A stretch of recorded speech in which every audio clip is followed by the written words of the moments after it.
You've been told to live in the moment, to just be present, but no one ever told you how. How do you slow down when your mind won't stop racing? How do you enjoy the now when the past haunts you and the future scares you? You try meditation, but you get distracted. You try breathing, but it feels fake. And deep down, you wonder, am I broken? Why can't I just be? The truth is, presence isn't something you force. It's something you gently return to. It's not about being perfect. It's about being here.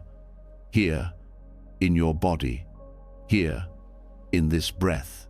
Here, in this soft moment of stillness where nothing has to be fixed. For thousands of years, monks, mystics, and sages have studied this, not to escape life, but to feel it fully, to find peace not by changing the world, but by changing how they show up in it. Fully awake, fully grounded, fully alive. Tonight you, 39, going to learn what they knew, not through effort, but through surrender, not through striving, but through stillness. And as you listen, something inside you will shift. The noise will quiet. The tension will melt. Your mind will slow, and your heart will open like a flower at sunrise. This isn't just a bedtime story. This is a return to your true self. Gentle, present, free. Are you ready? Let's begin. There's a kind of truth you only hear when everything else goes quiet. Not in noise, not in thinking, not in talking, but in stillness. A space where nothing is said, yet everything is understood. That's where we're going now. Where words fade, but meaning deepens. Where silence isn't empty, but full of wisdom. Let's go there together. They say silence is awkward. But what if that's only because we've forgotten how to listen to it? In our world, silence is often filled. We fill it with music, with scrolling, with background noise, with conversations that mean little but feel safe. We fear it, not because it harms us, but because it reveals us. Silence shows us what we've been running from, that quiet ache under the surface, the thoughts we don't want to face, the emotions that rise when we stop distracting ourselves.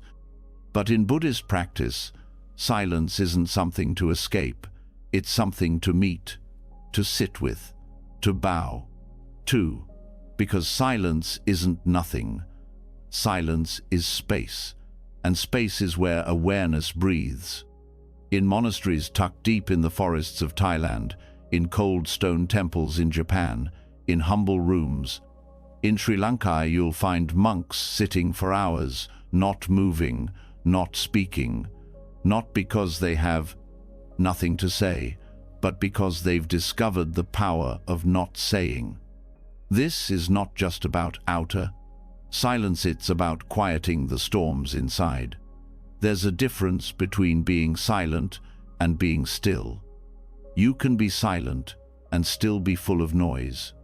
That voice in your head judging everything, that inner commentary narrating your entire life, that restless mental itch that says, "This is boring, what's next?" But when you truly enter silence, not as absence, but as presence, something changes. The voice quiets. The mind softens. You begin to feel the subtle hum of being, the breath as it moves in and out, the weight of your body resting on the earth, the air brushing against your skin. Suddenly, you're not lost in thoughts about life. You're inside it, not planning, not regretting, just here. And here is where healing begins. The Buddha taught that silence can be a kind of speech, not the silence that avoids or suppresses, but the silence that listens, the kind of silence that pays attention without trying to control. It's not passive. It's alive. It listens to pain without flinching. It listens to joy without clinging. It listens to fear without judgment, and it teaches us how to stay. When you stop talking to the world for a moment, the world starts talking to you in a different way. The wind seems to carry messages. The birds are no longer background, they're presence. The distant sound of a train, the ticking of a clock, the breath of a loved one sleeping nearby it, all becomes sacred. But you won't notice any of that if you're too busy trying to escape silence. We've been taught that our value is in doing, in speaking, in producing. But what if the greatest transformation happens in the pause? Not in what you do, but in what you let go of. Silence helps you notice what you didn't even know was hurting. That tiny voice inside that says, "I'm tired."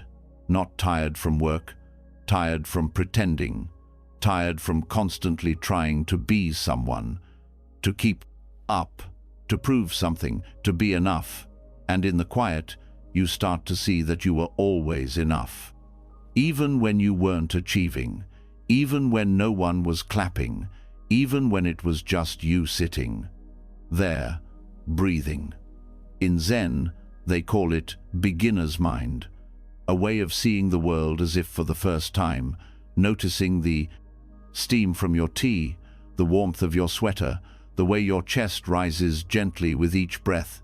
It's ordinary, but also extraordinary, because for the first time you're with it, not thinking about it, not recording it, just here.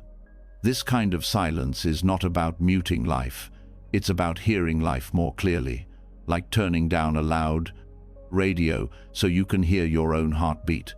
It also teaches restraint, not just in speech, but in reaction.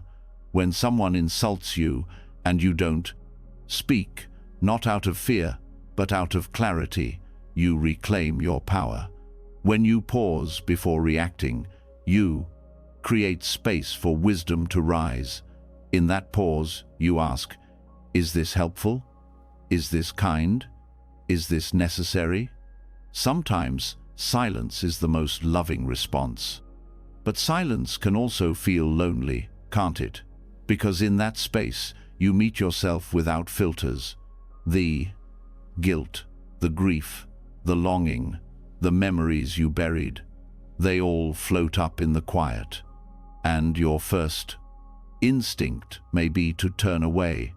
But if you stay, if you breathe through it, that ache transforms. Because what you're really meeting is your own humanity, and that's never something to run from. The heart, when listened to in silence, will always guide you, but you have to be brave enough to hear it. Not just the parts you like, but the ones that make you feel vulnerable. The "I miss you", the "I'm scared", the "I need help". Silence gives these truths room to speak, and the more you practice listening, the less afraid you become of what you find. This is why monastics take vows of noble silence, not to punish themselves, but to see what remains when the ego stops trying to prove itself through words. When you remove the need to constantly respond, defend, explain, you meet what's underneath all of that. A still, spacious awareness, not grasping, not pushing, just being. And this presence, it changes how you see everything. You start to notice the way emotions rise and fall, like waves, without needing to stop them. You witness thoughts come and go, like clouds moving across a vast sky. You realize that silence isn't something you enter, it's something you uncover. Because silence is always there, it's just buried under noise, noise of worry, noise of memory, noise of stories we tell ourselves. But when you sit and you breathe and you don't run away, you rediscover it. Like sunlight breaking through after a long storm, there's also a compassion that grows in silence. Because when you become quiet enough to feel your own suffering, you begin to understand others. You speak less, but when you do, your words come from a deeper place, not to impress, not to defend, but to connect. to comfort, to guide. The Buddha once stayed silent when asked a question about metaphysics. Why? Because not all questions are meant to be answered with words. Some are meant to be sat with, felt, lived. And you start to learn that silence isn't about stopping life, it's about becoming intimate with it. When you're silent, you can feel the truth of impermanence more clearly. You can watch a thought rise and vanish without clinging to it. You can feel a wave of sadness and know it won't stay forever. You can enjoy a moment of peace without needing to photograph it. This kind of silence isn't fragile, it's strong, not because it blocks the world out, but because it lets the world in, fully, without fear. And when you return to your life, your conversations, your tasks, your relationships, something inside you has shifted. You don't need to fill every moment. You don't need to rush into the next thing. You carry stillness with you. That's the real teaching of silence. Not to escape the world, but to meet it with calm. Not to reject noise, but to respond to it with clarity. You begin to speak with intention. You begin to pause before reacting. You begin to see that presence doesn't always look like doing something big. Sometimes it looks like being still while the world moves around you. And slowly your nervous system rewires. Your relationships deepen. Your mind stops needing constant stimulation. You rest, not because everything is perfect, but because you've made peace with what is. This is the Dharma of silence. Not a retreat from life, but a return to it, more honest, more present, more awake.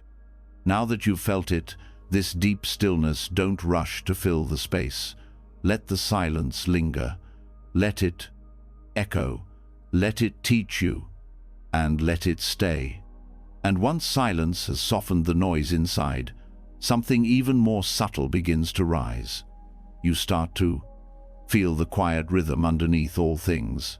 It, 39, S not loud. It, 39, S not dramatic.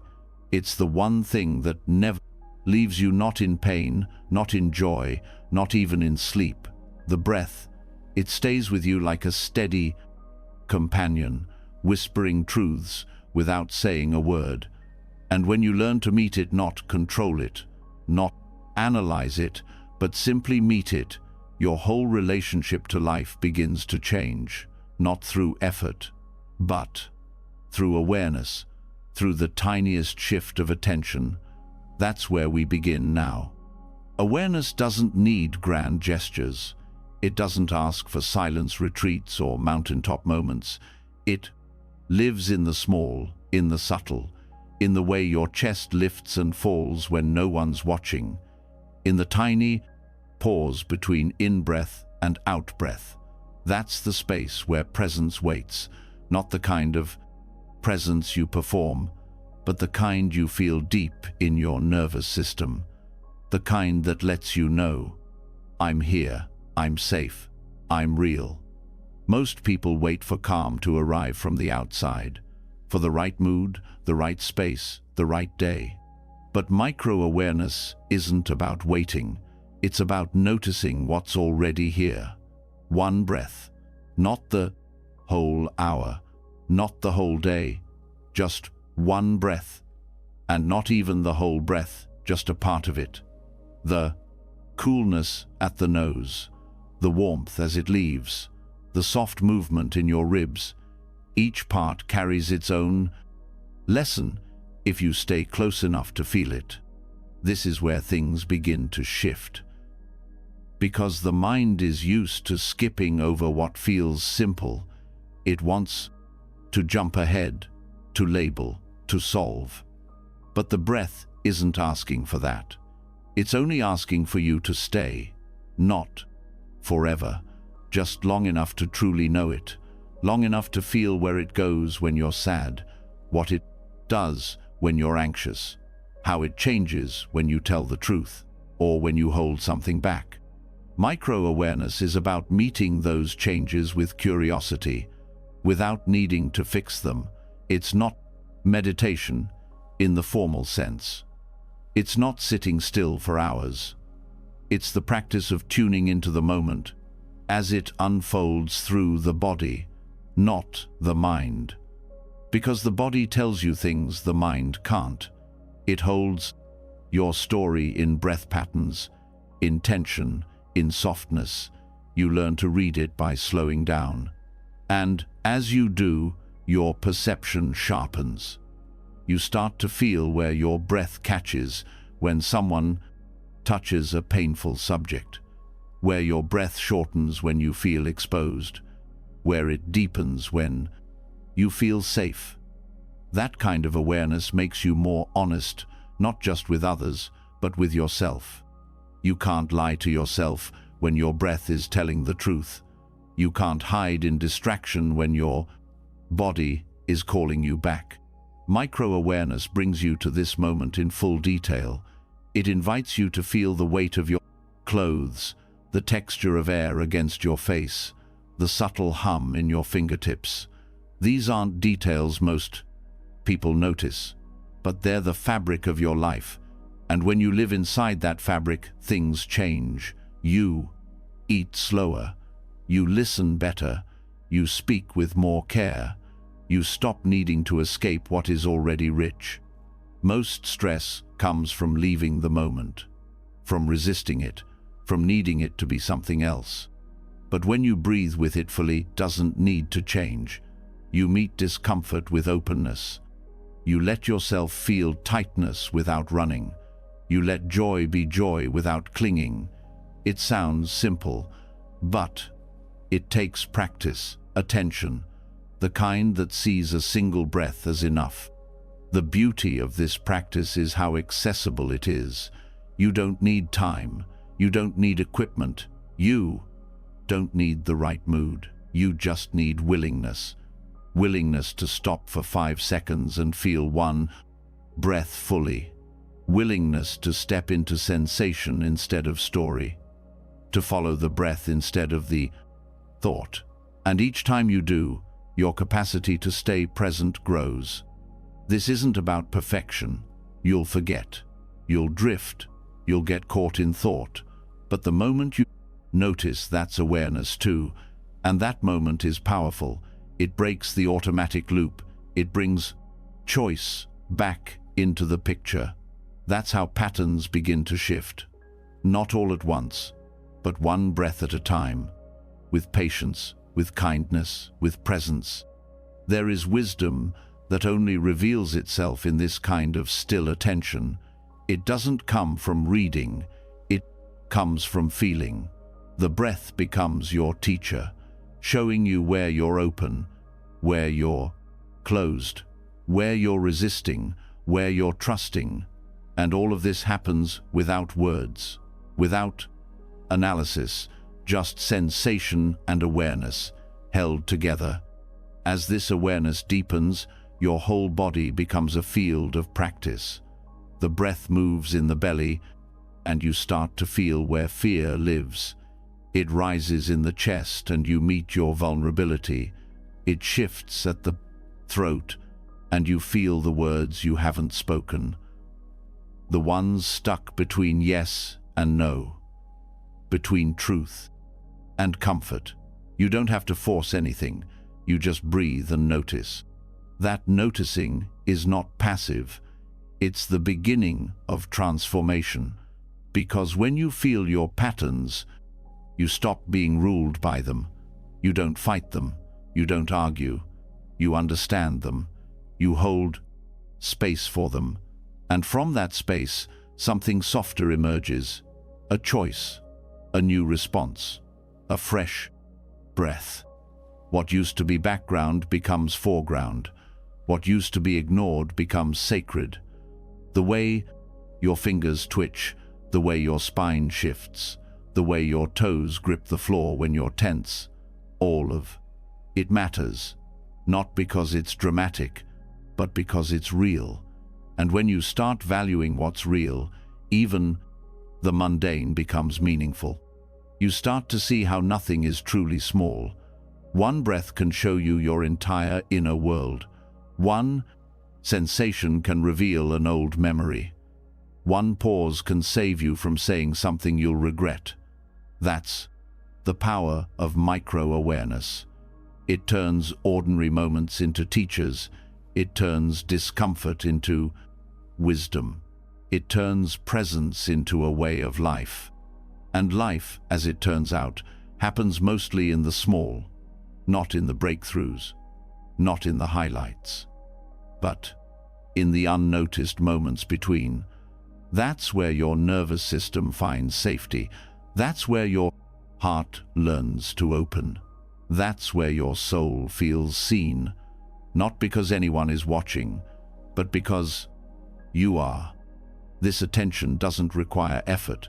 It requires interest, a quiet kind of care, the same care you'd give to a friend who's hurting, a gentleness that says, "I'm here, I see you, let's breathe through this together."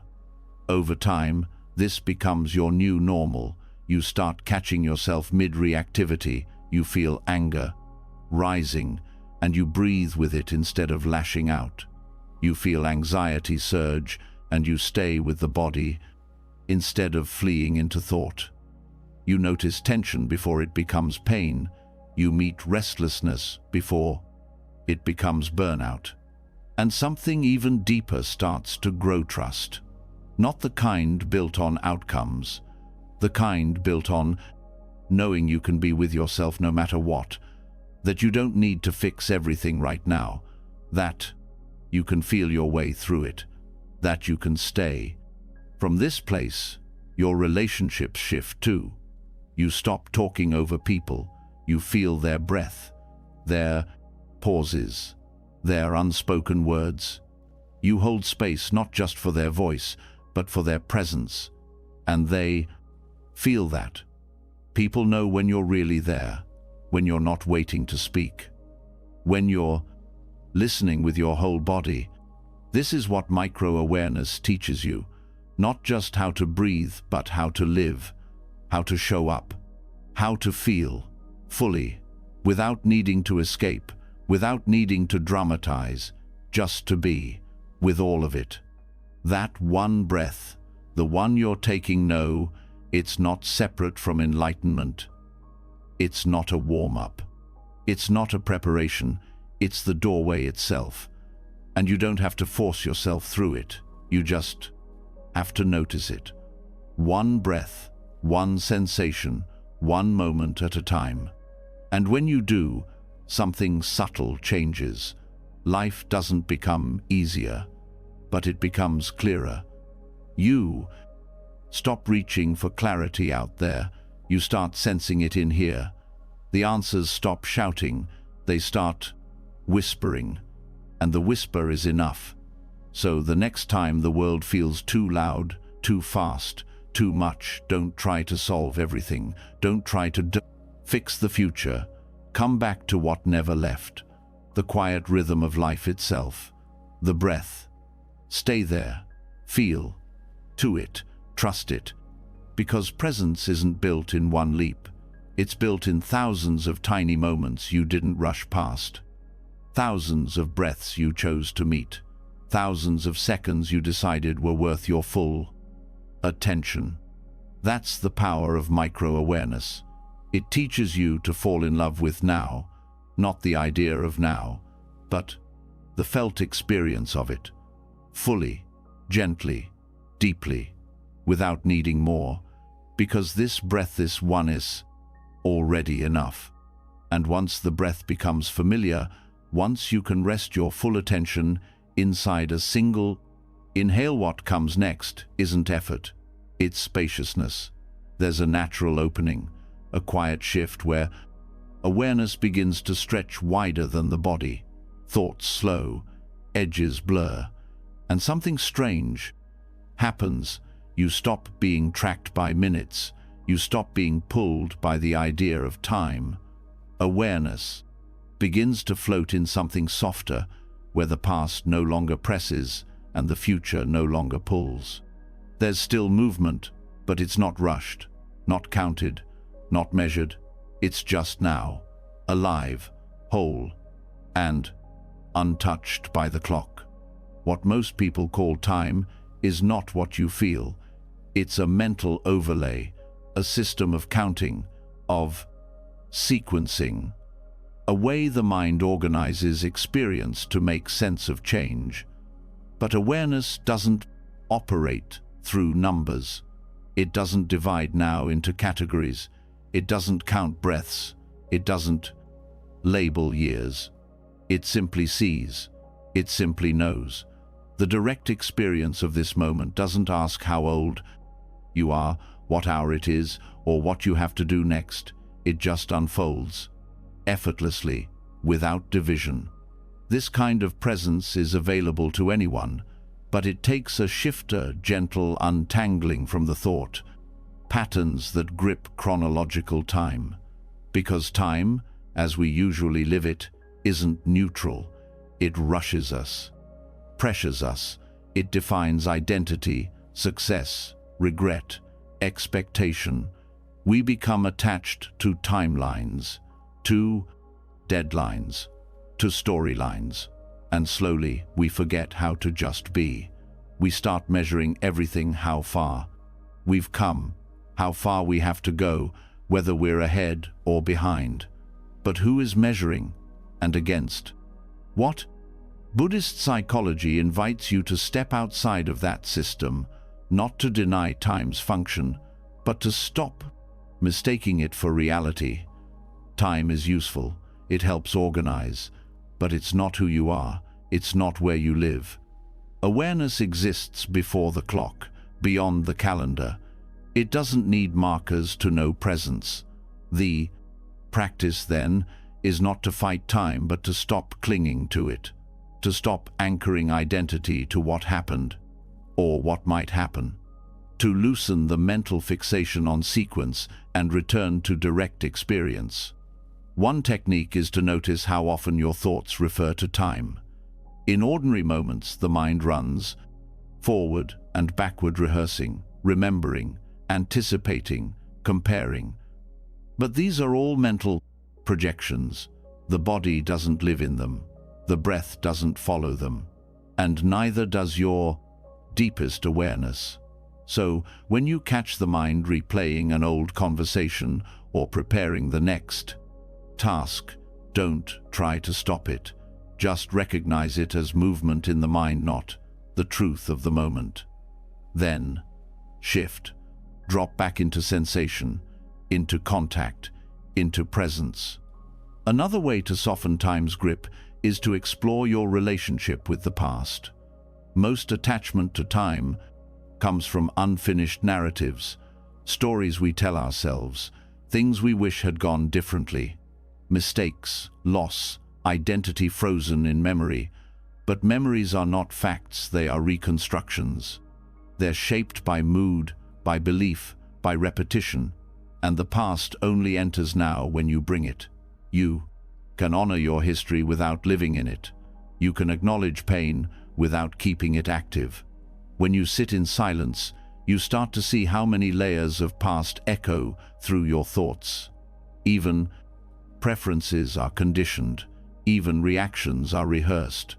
But the more you see these echoes, the more space opens around them. The grip loosens.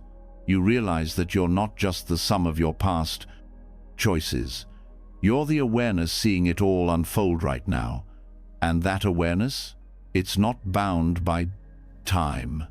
Likewise, your future doesn't exist except as thought.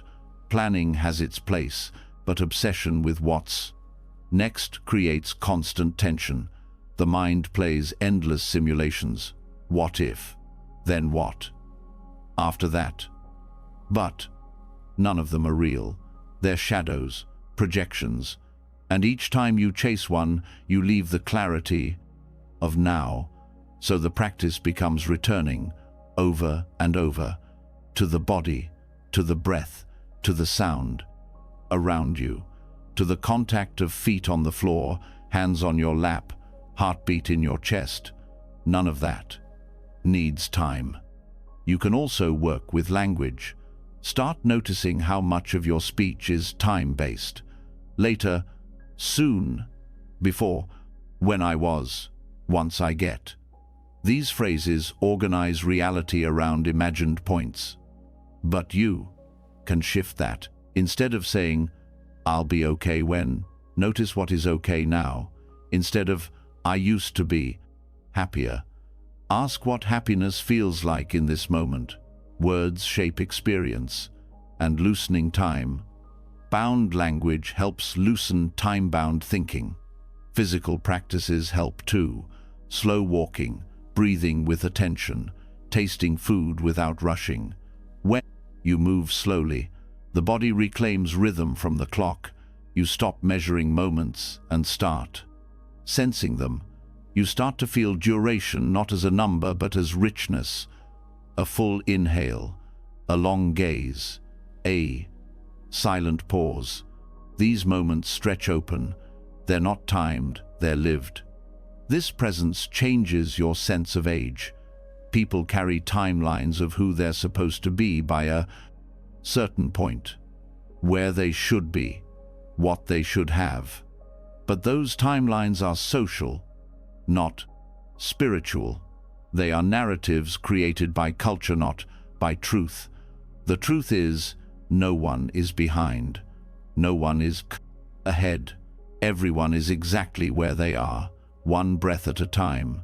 The wisdom that grows in you isn't measured in years. It's measured in depth, in honesty, in how fully you meet this second. Meditation reveals this naturally. When you sit and follow the breath, time starts to dissolve. Minutes pass without reference. There's no beginning, no end, just awareness opening.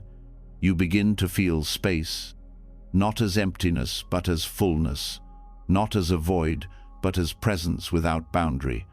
And when you open your eyes, the world looks different. The pressure eases. There's less rush to get somewhere, because you already are somewhere, and it's enough. Letting go of time also changes your relationship to control. Much of the anxiety around time is really anxiety about uncertainty, not knowing what's coming, not being able to hold it all together. But in presence, you stop trying to hold it. You allow things to arise, to unfold, to fade. That's not passivity, it's deep trust, a knowing that life has its own rhythm, that you don't have to direct every second, that presence can carry you farther than planning ever could. You start to experience events without labeling them, not as interruptions, not as steps on a ladder, just as a rising experience, sound, sensation, feeling. And in that simplicity, something radical happens. You begin to feel timeless, not eternal in a grand sense, but free from the grip of narrative, untethered, just being without needing to become. This is not disconnection, it's not floating away. It's grounding so deeply in what's real that all the mind-made labels fall away. You stop asking, what time is it? You start asking, what's happening right now? And that question never leads you into illusion. It always brings you back. It's helpful to notice when the mind tries to reattach. It will say, you're wasting time. You're falling behind. This isn't productive. But who defines productivity? Who defines value? Awareness doesn't care how much you get done. It cares about how fully you live. And when you live fully, you do what matters, not out of pressure, but out of clarity. Disentangling from time doesn't mean ignoring reality. You still show up. You still keep commitments. You still move through days and months. But you hold it all more lightly. You stop letting the calendar define your worth. You stop letting the schedule own your peace. You use time, but you're not used by it. There's a sweetness that comes from this freedom. Small things feel more alive. A sip of tea, a cool breeze, a moment of connection. These aren't filler between appointments. They are the essence of living. And the more you enter them, the more time seems to disappear. Because you, 39, no longer measuring. You, 39, re-experiencing. In this space, gratitude deepens. You stop needing more time. You feel what you have now, fully. You stop wishing to rewind. You stop waiting to fast forward. You meet life as it is. And in that meeting, the illusion of lack fades. Because there's no lack in presence. There's only what I send your full attention on it. Even pain changes. Without time, suffering doesn't stretch. It arises. It moves. It passes. There's no story about how long it's lasted or how long it will last. There's just sensation, breath, space, and the less you resist it, the less it owns you. This is not detachment from life. It's engagement with it at the level of truth. You begin to live from a different place, not in delay, not in memory, but right here. Thought slows, urgency fades, even desire softens, because you're not chasing something in the next hour, the next phase, the next year. You're available, and that availability makes everything richer. Eventually, you don't need reminders to let go of time. The practice becomes part of you. You move through your day like water fluid, aware, unhurried.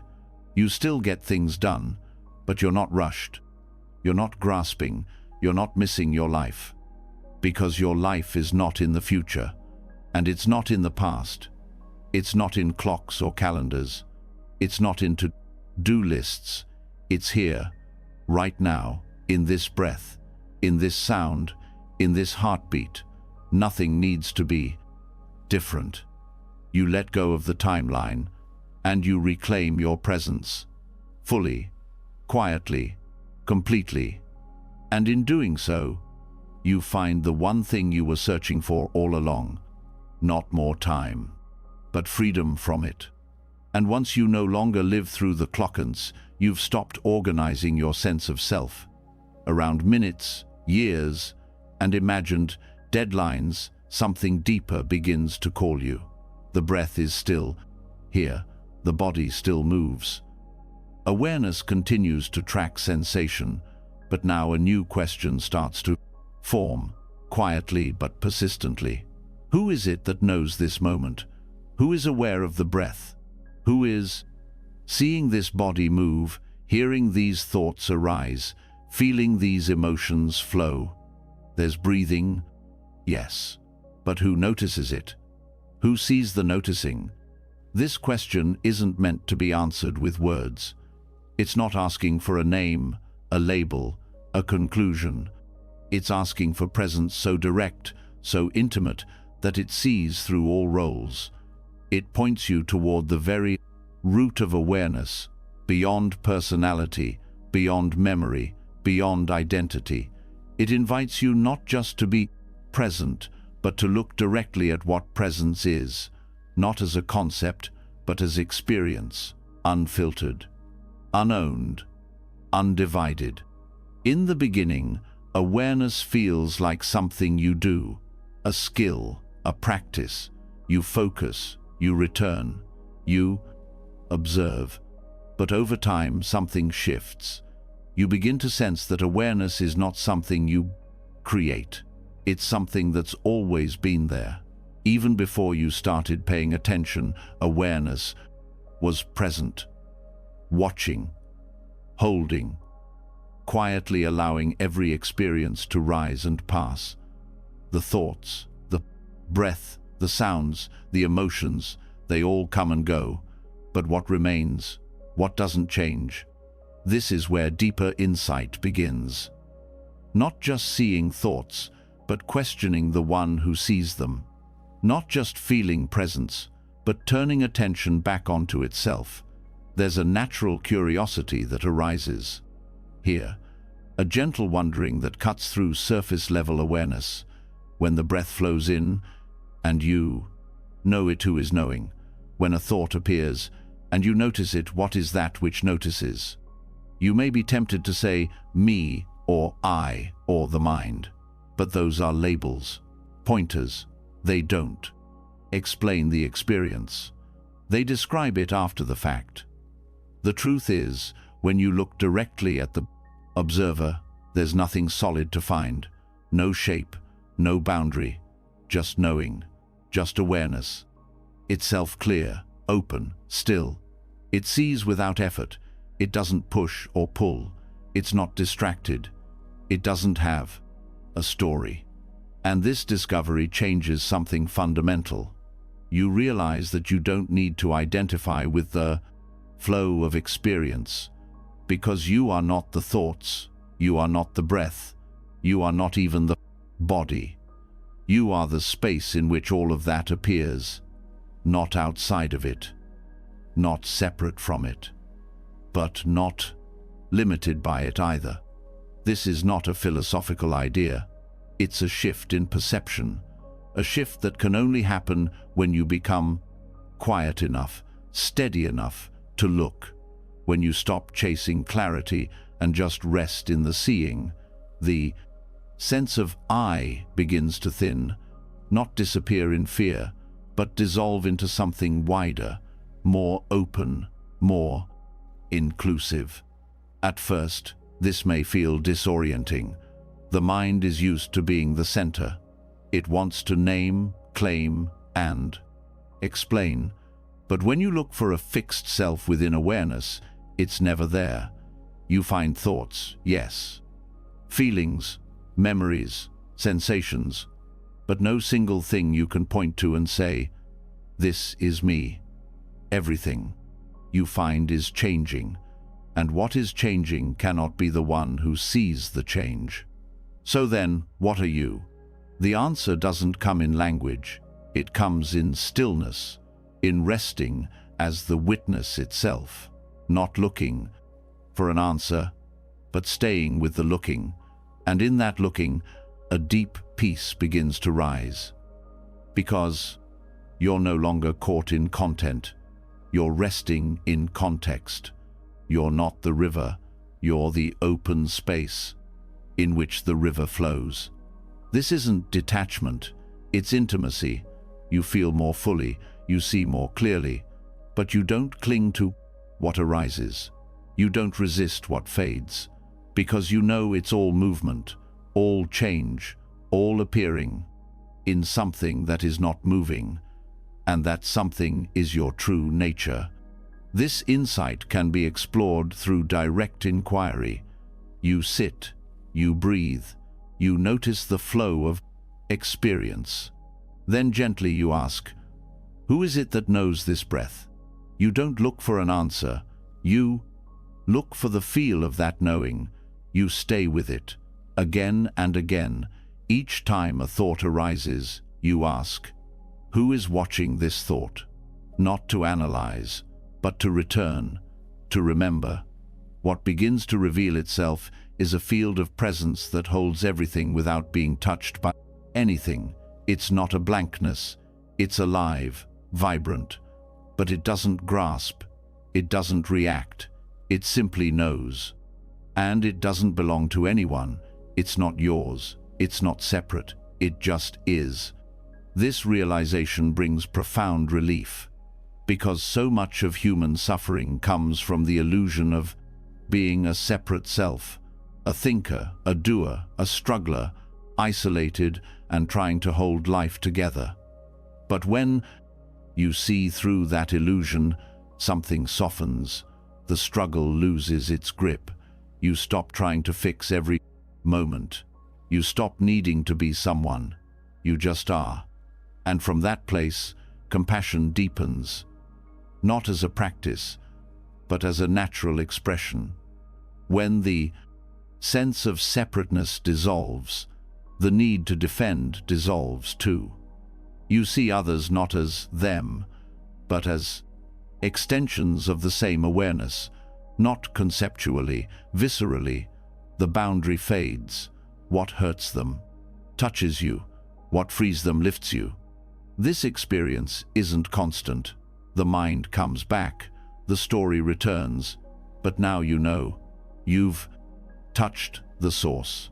And each time you remember, you can return. Not by force, but by resting, by watching, by letting go. Even daily life becomes a field of practice. When walking, ask, who is aware of this step? When speaking, feel into, what is it that hears this voice? Not as an intellectual trick, but as a doorway. A way to fall back into presence, to stop living from habit and start living from truth. Eventually, this awareness starts to shine through more often, even when you, 39, re-upset, even when you forget. There's a background knowing, a silent clarity. The more you rest in it, the more it becomes natural, stable, effortless. This is what the great teachers meant by non-duality. Not two, not self and other, not observer and observed, just awareness, aware of itself, noticing breath, noticing thought, noticing sensation, but untouched by all of it. And from here, nothing needs to be pushed away. You can allow the full range of life, grief, joy, fear, love, because it's all welcome, it's all held. You don't have to choose only the pleasant. You don't have to fix what arises, because you're no longer limited to experience. You are the open field it moves through. This realization doesn't make you passive, it makes you free. Free to act from clarity instead of fear. Free to speak from love instead of defense. Free to live from truth instead of reaction. And all of it flows from the simple practice of turning awareness back onto itself. You don't have to chase awakening. You don't have to perfect anything. You just have to look gently, look deeply, and stay with the looking. Each time you ask, who is watching this moment? And wait not for a thought, but for presence itself. You step out of the illusion, you return home, not to a self, but to the mystery that sees all selves come and go. You don't need to name it, you don't need to explain it. Just rest in it, breathe in it, let it show you what you are. Not a role, not a name, not even a body, but that which holds it all, quiet, clear, alive, and always here. And once you've seen that the one watching isn't a thing, but awareness itself, ungraspable, open, silent, you might expect peace to be constant. You might think that touching the witness will dissolve all discomfort. But then a new feeling comes, flat, empty, lifeless, not pain, not fear, just dullness, a kind of stillness that feels blank. And with it comes the old question, what now? This is where many turn away, not because the practice has failed, but because it has deepened. The mind meets what it cannot entertain. No stimulation, no drama, no problem to solve, just this, unmoving, ordinary, what people call boredom. But this is not a mistake. This is the edge. This is the invitation. Boredom arises not because there is nothing happening, but because what is happening is not what the mind wants. It wants intensity, novelty, distraction. But the present moment often doesn't offer those things. The breath is quiet, the body still, thoughts slow. And in that slowing, the mind begins to protest. It calls this dull, pointless. It tells you to check your phone, get up, change the scene. But the moment you do, you leave the doorway. Because boredom is not emptiness, it is resistance. It's the surface layer of something deeper. When you stay, when you refuse to run, that surface begins to break. And what lies beneath is rich, alive, subtle. The moment begins to open in unexpected ways, not with fireworks, but with texture, depth. You start to notice what was always there, but covered by restlessness. This is not something you can understand through theory. It must be felt. You sit, you breathe, you notice the discomfort of having nothing new. You feel the itch to move, to think, to stimulate, and instead of following it, you watch it. You let the itch rise and fall, and beneath it, you find space, a kind of quiet fullness, a presence that doesn't need anything added to it. This process trains the nervous system to stop fleeing stillness. It teaches the mind that nothing is missing. You stop associating value with excitement. You begin to see that presence doesn't have to entertain you. It just is. And the more you rest in that, the more stable you become. In this way, boredom becomes a mirror. It shows you where your attachments live. It reveals your patterns of escape, how you grasp for stimulation to avoid simply being. And when you stop feeding those patterns, they lose power. You no longer need noise to feel real. You don't need speed to feel alive. There is a humility in this, the willingness to meet the uneventful, the choice to stay when nothing special is happening. It breaks the addiction to highs. It returns you to balance. You discover that there's a kind of joy in neutrality, a soft joy, one that doesn't shout but sustains. Boredom also reveals the limits of ego.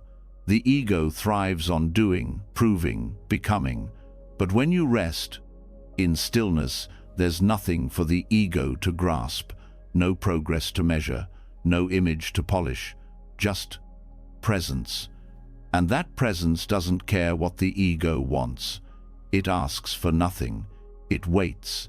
And in that waiting, something deeper is born. You begin to notice the fine detail of the moment, the way the light lands on the wall, the exact sound of your breath, the subtle shift in sensation as the body softens. These things were never boring. You just never looked long enough. Now you do, and they come alive. This shifts your entire relationship to experience. You no longer divide life into meaningful and meaningless. You see value in the small, in the repetition, in the quiet. Washing dishes becomes a field of practice. Waiting in line becomes a return to the body. There is nowhere you have to get to, nothing you have to fix. Even discomfort becomes interesting. You start to feel where resistance lives in the body, the tightness in the chest, the pulling behind the eyes. These sensations used to be pushed away. Now they are welcomed.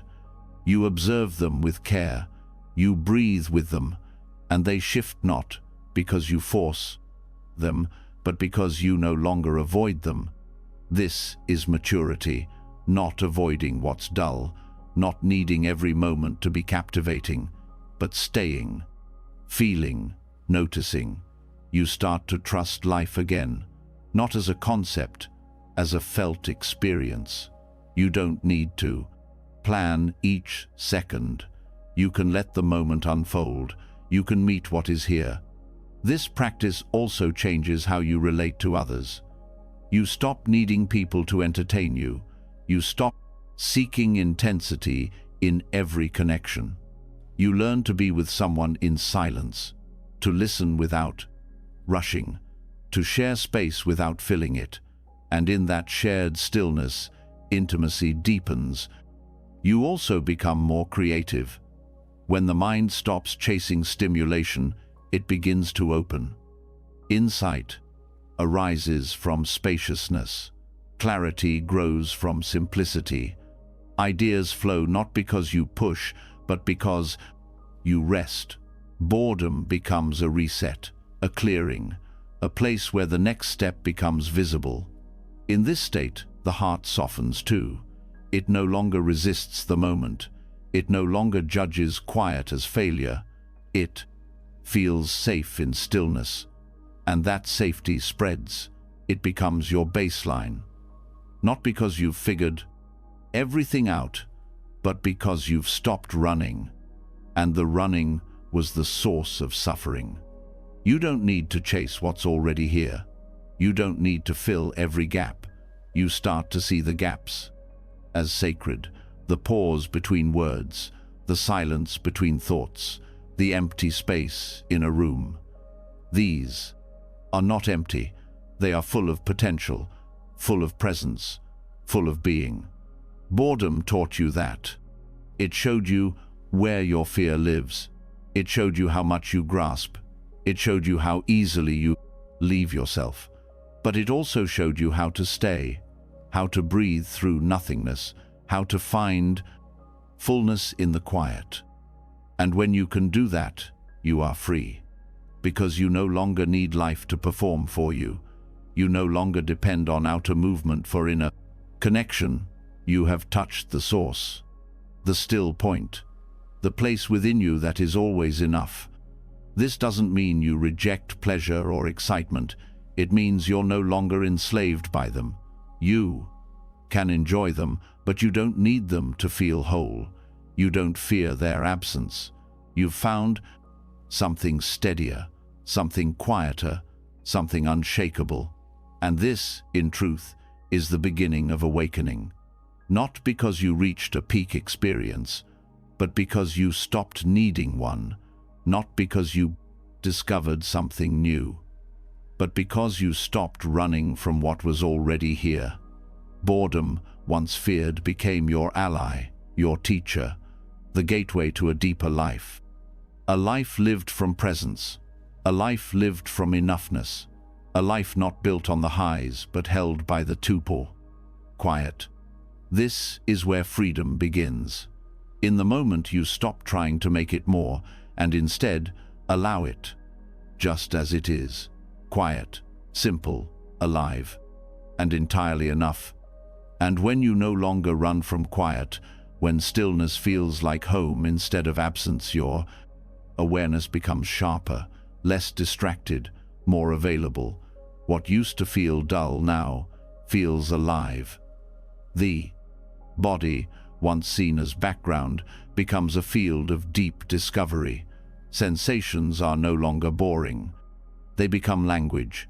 Breath isn't just survival, it's connection. Movement isn't random, it's meaning. In this kind of presence, the body isn't just a shape.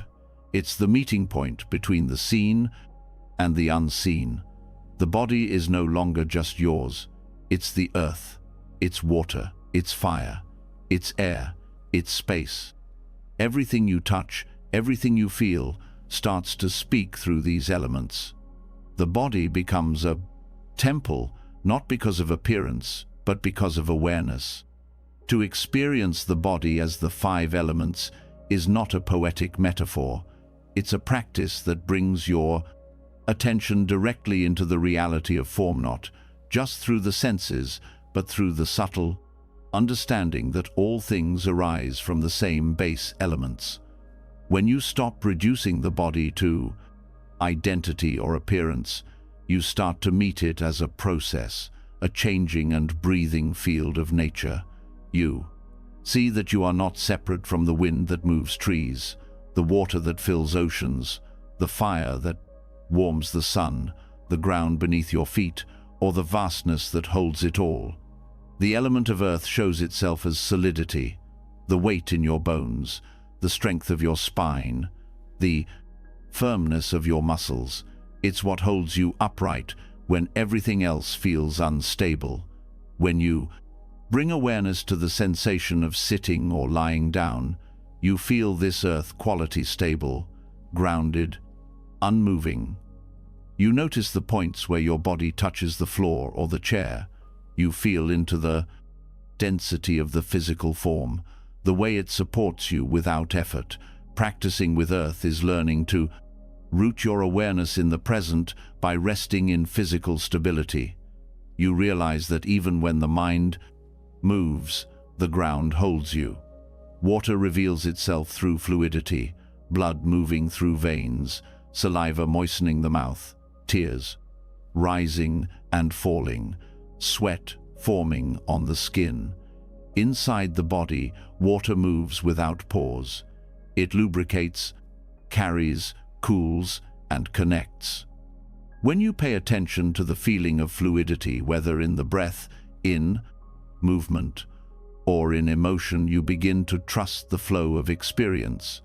You don't have to hold everything still. You let the moment move through, like water passing through a stream.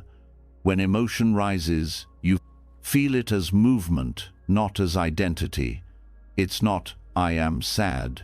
Its sadness is moving through the water of the body. This shift creates freedom. Fire is the heat that sustains. Its body temperature, digestion, transformation. It lives in your belly, your chest, the warmth of your hands. It fuels life without needing to be seen. You can sit and feel the quiet heat inside you, the warmth of breath in the nostrils, the energy in the heart space. Fire is also linked to clarity. It burns away what is false. When your awareness tunes into fire, you start to recognize where energy is blocked or where it burns too bright. The practice is balancing, noticing the quality of heat without suppressing or inflaming it. Fire becomes a teacher of power without aggression, warmth without force. Air is movement.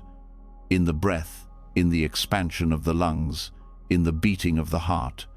It animates without form. You don't see it, but you feel it in every inhale, every exhale. The lightness in your arms when you stretch. The spaciousness in your chest when you let go. When you sit with the air element, you start to notice how much happens effortlessly. The breath breathes itself. The chest rises and falls on its own.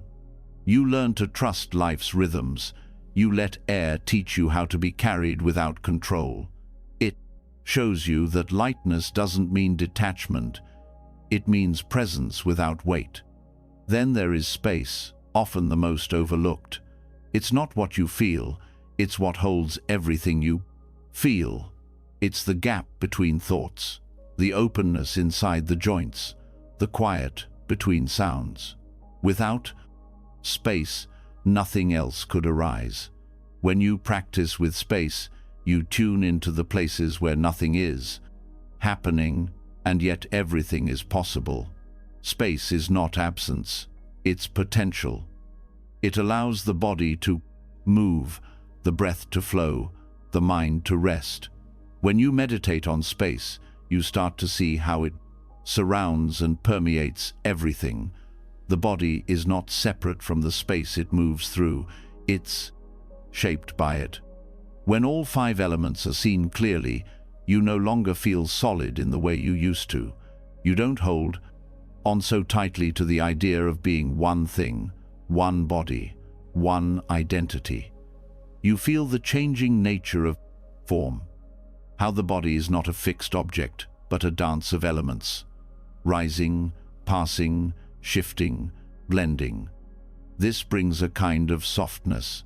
You start to care for the body, not from vanity, but from reverence. Not to control it, but to listen to it. You begin to eat with attention to earth, drink with awareness of water, rest in the warmth of fire, breathe with the ease of air, move with the openness of space. Daily life becomes a practice not through effort, but through recognition. The body teaches you without speaking. It tells you when to rest, when to move, when to open. You start to trust that inner knowing. Pain is also transformed in this practice. Rather than seeing pain as a problem, you see it as imbalance. among elements. Too much heat, too little flow, blocked air, compressed space. You listen with awareness, not panic. You ask, which element needs attention? And rather than fighting pain, you respond with care. The body becomes a dialogue, not a battleground. There is a deep grounding that comes with this way of being. The body is no longer just something you carry. It becomes a guide, a compass. Even stillness feels like motion when you listen this closely. The smallest shift in posture, the subtlest inhale, all carry wisdom. You learn to stay present, not by pushing thoughts away, but by resting fully in the sensations that are always here. And this awareness expands. When you walk, you feel the earth beneath your feet. When you shower, you feel water cleanse more than the skin. When you sit in sunlight, you receive the fire that grows food and warms bones. When wind touches your face, it reminds you that breath moves through all things. When you close your eyes, you feel held by space itself. Life is not separate from practice. The body is not separate from the world. This way of seeing changes how you relate to others, too. You no longer meet people as fixed roles or ideas. You see their elements. You sense their earth, how they hold themselves.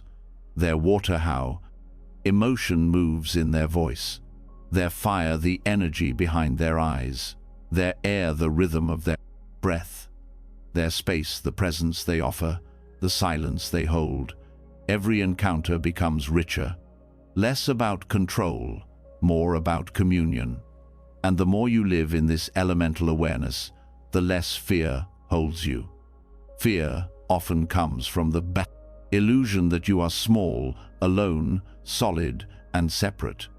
But when you feel your being as part of wind, heat, ground, and space, you start to know yourself differently. Not as a name, but as nature. Not as an identity, but as movement. You stop trying to fix life. You let it flow through you. This isn't about escaping the body. It's about fully arriving in it. The breath becomes more than breath. The body becomes more than body. It becomes a living field of presence, woven from the same elements that shape the stars, the oceans, the forests, and the sky. And once you know this not as belief, but as lived truth, you never feel quite as separate again. You rest in the body, not with fear, but with awe. Not to hold on, but to witness. You know that this form will change, but what moves through it, earth, water, fire, air, space, will never stop dancing. And your presence is that dance. Steady, awake, here, always here. And after sensing the body not as flesh but as earth, water, fire, air, and space, you begin to see something even more subtle. Beneath sensation, beneath elements, there's something else taking form, shape. It moves quietly. It builds without noise. It forms the idea of who you are. It takes moments and turns them into identity. It takes reactions and turns them into personality. It takes habits and calls them you. This process happens so quickly, so invisibly, that it feels natural. But it's not fixed. It's not solid. The sense of I is not a constant. It's being made over and over in each experience. And the more clearly you see this, the more space opens around who you think you are. The self feels real because it feels familiar. It seems to be the one who remembers, who plans, who makes choices. But when you bring careful attention to your experience, what you find is not one thing. You find shifting parts, thoughts that come and go, emotions that rise and fall, preferences that change. With time, place, and energy, you find habits that feel personal but were learned, views that seem permanent but were borrowed, sensations that feel central but are in constant motion. So, where is the self? When you sit with this question not to solve it, but to observe it, awareness sharpens. You begin to catch the moment when thought arises and says, "This is happening to me." You begin to notice how quickly an opinion becomes an identity, how one experience becomes a label. There is the pain in the pain body, and then the thought, "I am someone who suffers." There is a mistake at work, and then the story, "I am incompetent." These stories get built fast, not maliciously, but habitually. That is mind making. Mind making is not evil, it is natural. It is how the mind organizes experience. But problems begin when we cling to what's built, when we believe the structure is the truth, when we forget it's just a temporary formation. You can begin to unhook from that grip by watching the building process in real time. You notice the sensation, you notice the reaction, you notice the thought, you notice the identification.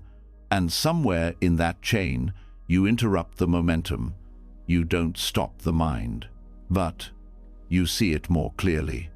The core of this practice is mindfulness of fabrication, the understanding that thoughts are not just random, they are shaped by causes. They arise based on past experience, mood, belief, conditioning, memory, expectation, and they influence each other. One thought gives rise to another. One feeling fuels a narrative. One narrative creates a role. And suddenly, the mind has built a self. But when you witness it being built, it becomes easier to let it fall apart. You do not have to fight the self. You only need to see how it's made. For example, a critical voice arises. You hear it. It says, "You always fail." If you identify with it, you suffer. But if you pause and say, "This is just a thought shaped by an old fear," something loosens. The thought loses authority. It's not suppressed. It's not denied. But it's not you. This kind of awareness can be uncomfortable at first, because identity often brings safety, even painful. Identities can feel stable. They offer predictability. But they also limit you. They filter every experience through a fixed lens. They tell you how to feel, what to avoid, what to believe. When you begin to step back from identity, you don't become less human. You become more alive, more flexible, more responsive to what's actually here, instead of what your role tells you should be here. Moment-to-moment self-making also shows up in interactions. You play the confident one, the smart one, the broken one, the strong one. You play roles depending on the room, the people, the history. But those roles shift. You are not one fixed version of yourself. You are many masks, arising in different conditions. And when you see that clearly, you don't have to defend them. You don't have to maintain a consistent performance. You just show up, present, attuned, unfixed. The body helps with this practice. Sensation is real. You can anchor in it. When identity feels strong, drop into sensation. What does it feel like in the body to be the one who is angry? Where is it located? What is its shape, its temperature, its movement? Watch it closely. You'll notice it changes. The longer you observe, the less personal it becomes. It's not your anger. It's anger moving through awareness. This shift in view allows it to rise and pass without clinging. Emotions, too, lose their grip when seen as impersonal processes. Not, "I am anxious," but anxiety is arising. Not, "I am ashamed," but shame is present. This simple language change reflects a deeper truth, that feelings are not proof of identity, they are passing weather. When seen clearly, they do not stick, they come, they teach, they leave. Thoughts are the fastest builders of identity. They are convincing, they sound like truth, but when watched, they reveal their nature. Each thought arises based on a condition. No thought is permanent. They shift with your environment, your blood sugar, your mood. So how can they define you? They can't, unless you let them. The mind also builds self around memory. You remember what you did, what was said, what you regret. And then you shape a self around it. I am someone who always. But memory is fragile. It changes. It's selective. It's shaped by what you feel today. So it cannot be the foundation of your truth. What you remember is not wrong, but it's not solid. And you don't have to carry it as identity. Even the idea of progress can become a trap. You start to identify as someone on a path, someone who is healing, someone who is growing. These are useful as temporary guides, but they too can become prisons if clung to. They create expectations, they create pressure, they create comparison. Let them serve you without defining you. Non-identification does not mean disconnection. It means intimacy without clinging. You feel what arises. You respond, but you don't build a self out of it. You return to presence. You meet the next moment fresh. You stay curious. This is freedom. When you understand mind-making, you also understand that others are building themselves too, that their reactions are shaped, that their words are often projections. This creates compassion. You don't have to take everything personally. You don't have to believe every label. You see their struggle to hold their own identities together, and you soften. All of this deepens your trust in awareness itself, because awareness doesn't need a self to function. It doesn't need a story to be clear. It simply knows. It simply holds. You learn to rest in that clarity, not lost in the roles, not fused with the voice, just seeing, just being. Over time, the need to define yourself fades.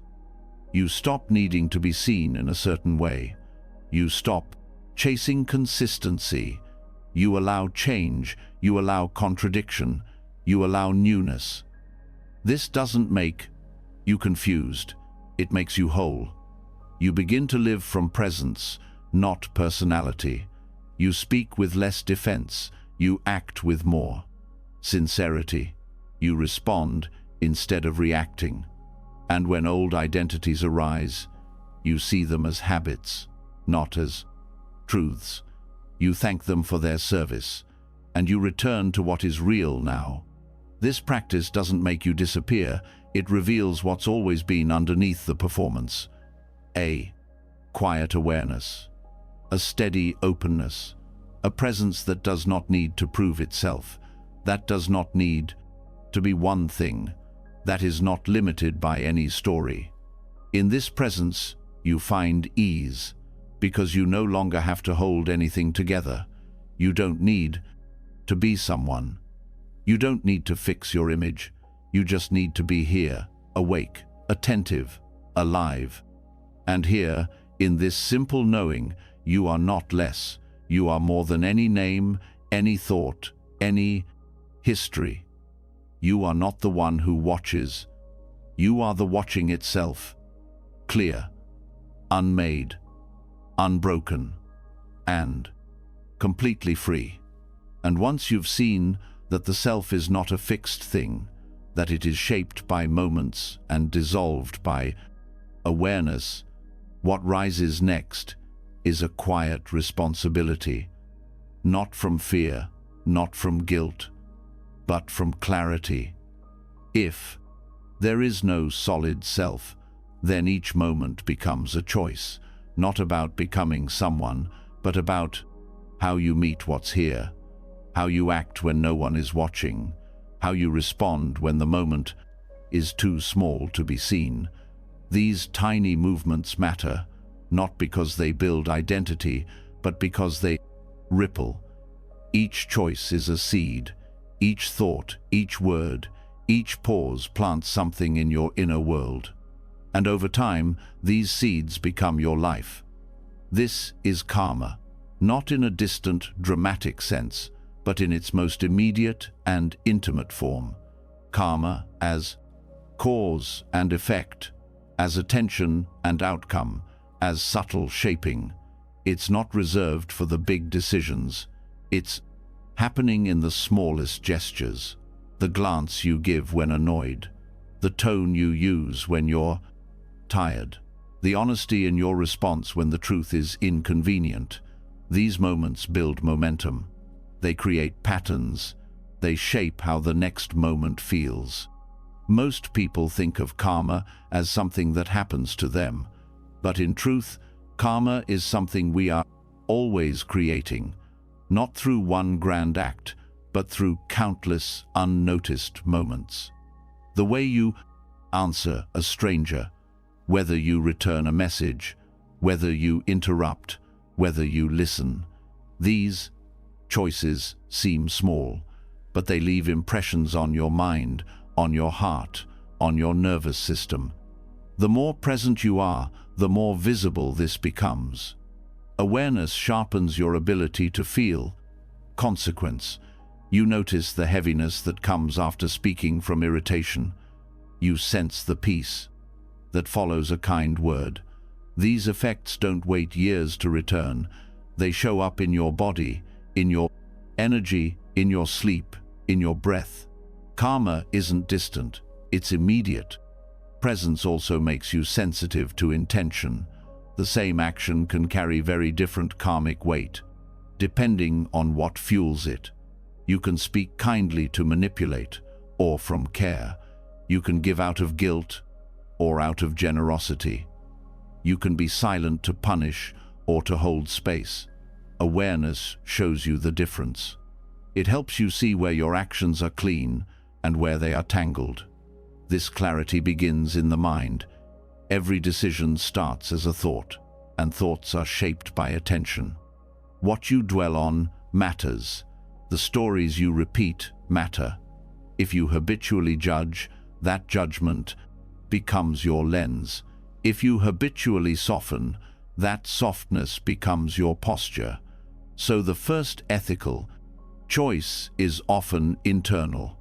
Which thought do you follow? Then come your words. Speech is powerful not because it is loud, but because it carries energy. A careless phrase can echo for days. A single kind sentence can shift a whole interaction. You don't need to be perfect, but you need to be present. To speak with care is to feel the weight of your words before they land, to pause when heat rises, to choose truth without cruelty. This doesn't mean silence. It means responsibility. It means speaking in a way that adds clarity instead of confusion. Action, too, carries layers of intention. Not just what you do, but how you do it. Washing dishes with resentment leaves a residue. Doing it with gratitude becomes a practice. Picking up a piece of trash without being asked, helping someone without seeking praise, these are not minor acts. They shape your mind. They plant seeds of generosity, humility, integrity. Over time, these qualities grow strong. Presence helps you notice the moments where you drift from your values, when you speak just to be liked, when you exaggerate to sound impressive, when you avoid discomfort by lying. These are not sins, they're habits. But they create friction. They divide you from yourself. And with awareness, you can catch them early, not to punish, but to realign. Ethical living is not a moral burden. It is an act of remembering what kind of energy you want to carry, what kind of ripple you want to leave. It's easy to be kind when it's convenient. The deeper practice is kindness when it's not, honesty when it costs you, silence when your ego wants noise, generosity when you feel empty. Each of these choices, when made with presence, becomes a form of purification. They clear the mind. They lighten the heart. They restore balance. Karma is not just what binds you, it's also what frees you. Each conscious act becomes a path back to alignment. The body becomes a guide in this practice. It responds to truth. It relaxes in sincerity. It tightens in deceit. It contracts when you betray your values. It softens when you act from integrity. You don't need a rule book. You need to listen. The wisdom is already there. You've felt it every time you've said something that didn't sit right. Every time you've held back when you knew it was right to act. The tension is feedback. The clarity is feedback. Living this way builds confidence, in not the kind that needs approval, but the kind that comes from congruence. You trust yourself because you know you're acting with awareness, not perfectly, but sincerely. You know that your actions match your values, that your energy is not polluted by hidden motives. This trust is subtle, but it's strong. It gives you stability when life becomes unclear. Invisible karma also shows up in how you treat your own mind. Do you shame yourself for slipping? Do you push past fatigue? Do you speak to yourself with cruelty? These choices matter too. Compassion toward yourself is not indulgent. It is karmic wisdom, because the way you treat yourself becomes the way you treat others. Harshness radiates outward, so does kindness. Even your attention is a form of karma. What you choose to focus on, resentment or gratitude, criticism or beauty, shapes the quality of your life. The object of your attention doesn't just reflect your mind, it creates it. You become what you contemplate. And so choosing presence again and again is not a luxury. It's a discipline, a devotion, a vow to meet life with clarity and care. This practice is not about control, it's about sensitivity, feeling the impact of your choices, refining your awareness, letting your behavior arise from connection instead of reactivity. It's not about being good. It's about being awake. And the more awake you become, the more subtle the practice gets. You start to feel karma, not as a rule, but as a field, a living feedback loop. Every action, every thought, every pause either adds harmony or adds noise. This isn't punishment, it's reflection. The world responds to how you show up, and when you show up with presence, with care, with integrity, the response shifts. Maybe not immediately, but inevitably. You start to see ethics not as rules to follow, but as a form of beauty, a way of walking in the world that leaves fewer bruises, that creates more space, that heals instead of harms. And the more you live this way, the more natural it feels. Not because it's easy, but because it's true.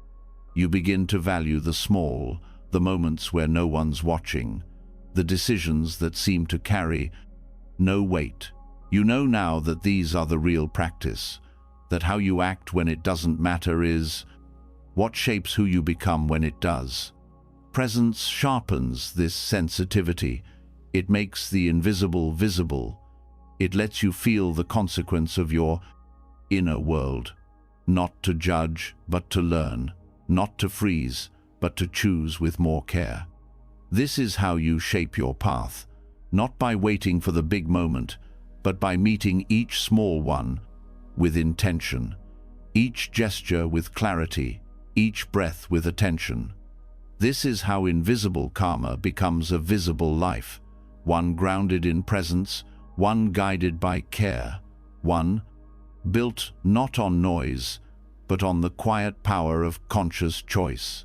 And in the end, that choice is always here, right now, waiting for your attention, ready to shape the next breath, the next word, the next step.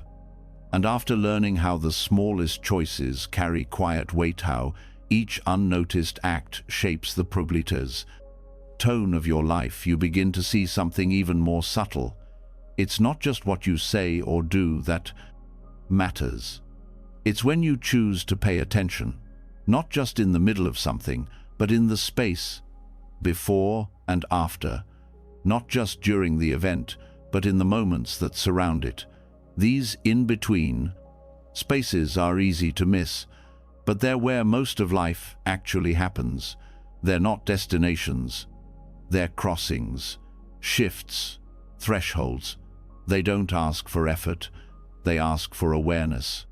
You don't always realize how much you rush through the transitions, the pause between waking and moving, the seconds between opening a door and walking in, the moment before you speak, the few steps it takes to leave one room and enter another, the silence before a message is answered.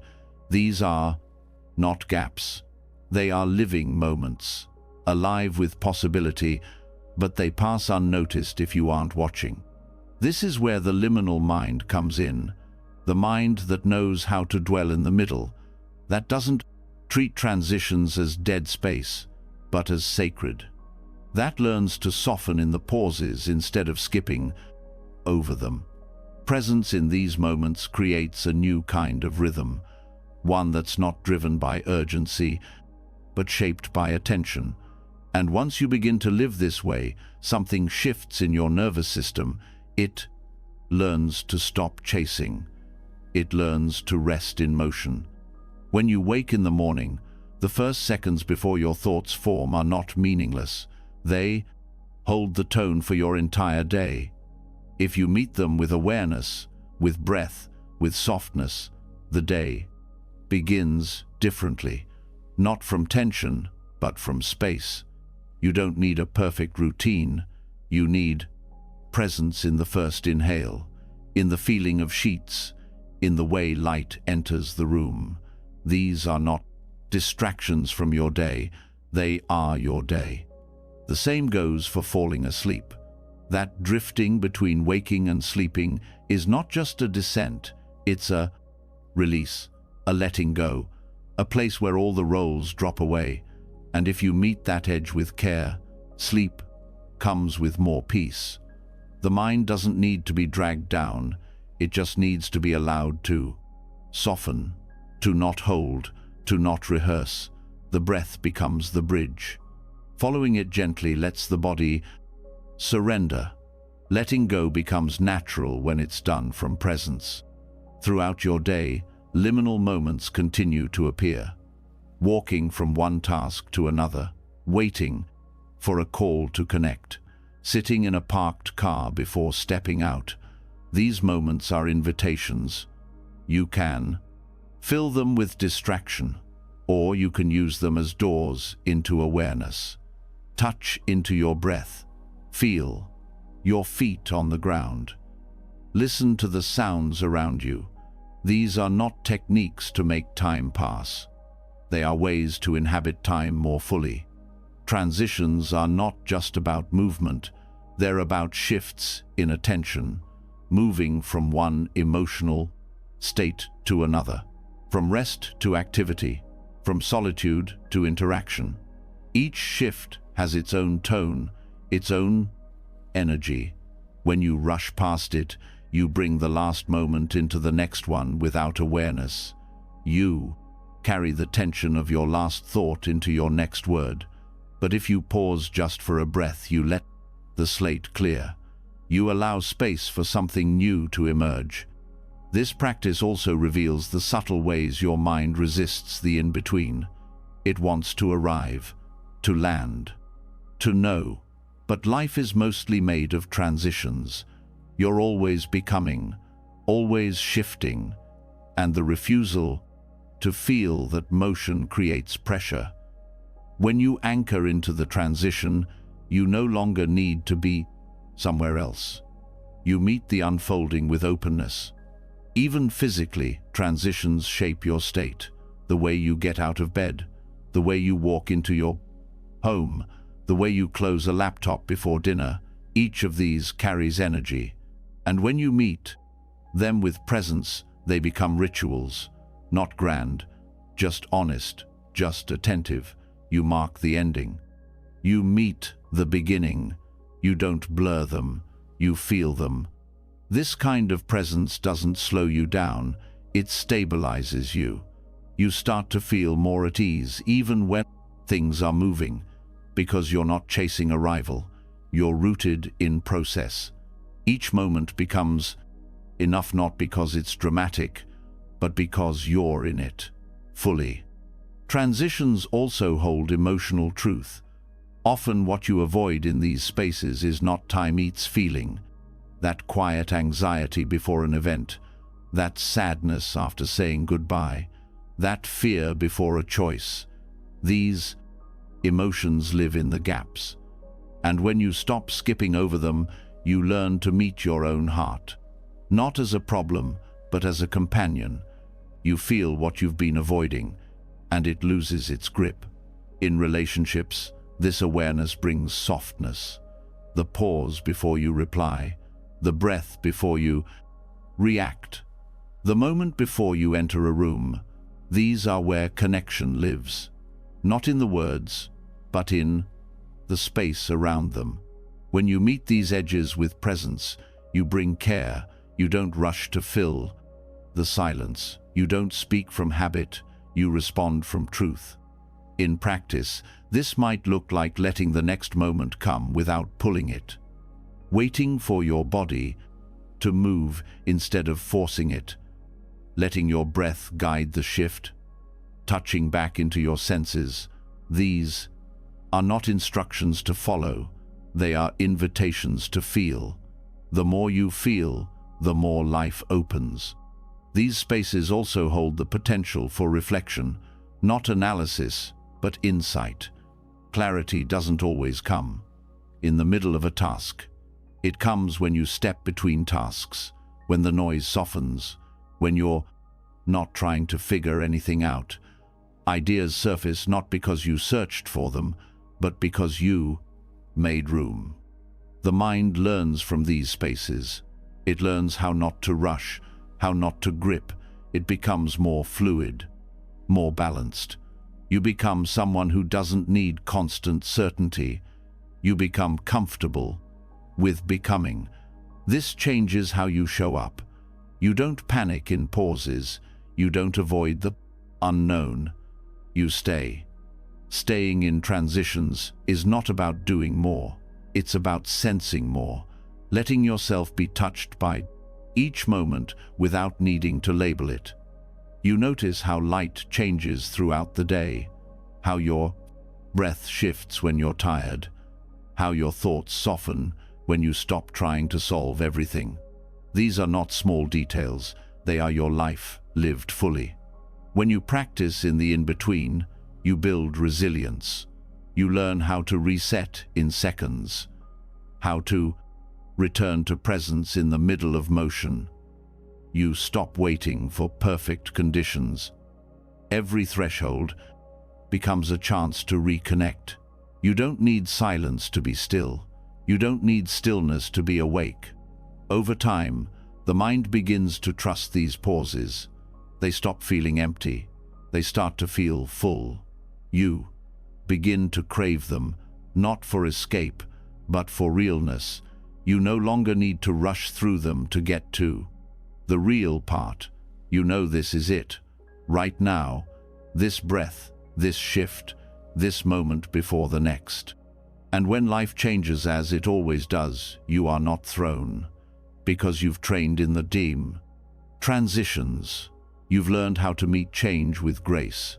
You've practiced presence not just when things are steady, but when they move. You've stopped needing to land before you can feel safe. You realized safety is not in certainty, it's in awareness. This is the heart of the liminal mind, a mind that moves but doesn't scatter, a mind that waits but doesn't stall, a mind that touches each edge with openness, that treats every passage not as something to get through, but as something to feel. And in that feeling, transformation happens, quietly, naturally, completely, without effort, without rush, with full, simple attention, now. And when you've learned to stay with transitions, not to rush them, not to escape them, you begin to notice something deeper hiding inside each shift, underneath every pause, between each breath, just before a word arrives or after one leaves, there's something else. It's not silence in the way people usually mean. It's not a lack. It's not a break. It's awareness itself, untouched by the mind's movement.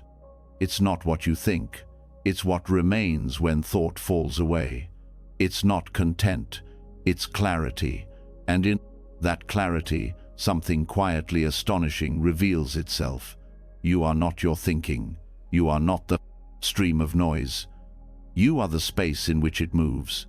This space isn't far. It's not hidden. It's always here.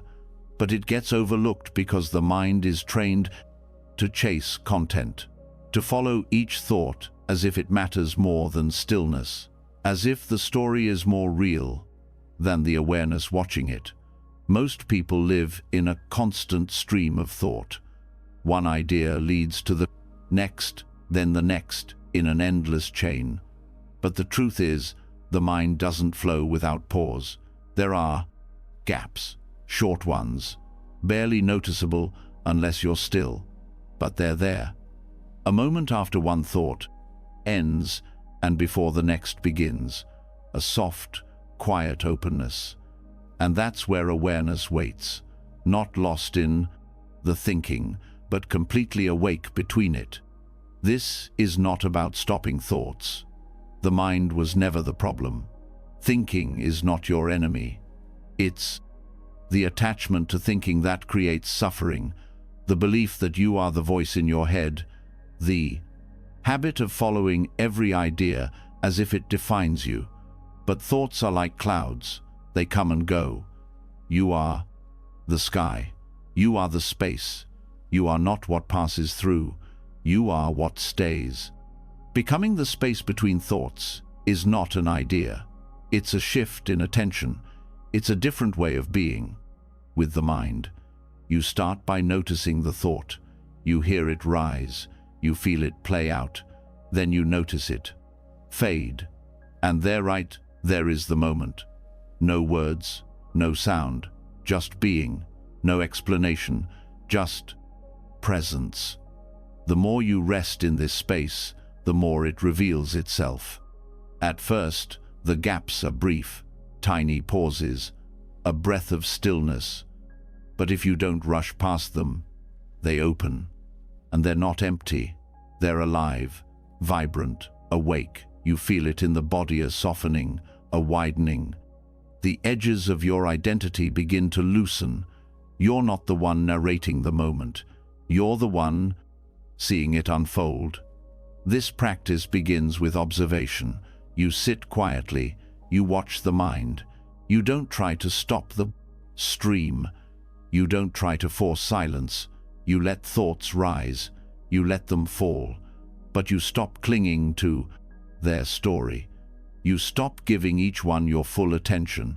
You learn to rest just behind them, noticing the content, but anchored in the space. This is where peace begins, not by changing your mind, but by unhooking from it.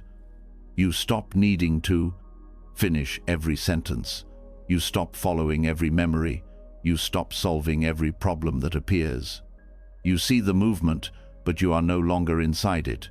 You are no longer pulled. Thoughts can still come, but they don't carry you away. You become the witness, not the participant. And that witness is not a person. It's not another thought. It's awareness itself, wordless, still, open. In this space, you find relief. Not because the world has stopped, but because you're no longer lost in the commentary. There is nothing missing in the gap. In fact, the gap is where everything becomes clear. It's where creativity rises, where understanding blooms. It's where truth lives, not the truth you can explain, but the kind that feels unshakable, quiet, certain, free from proof.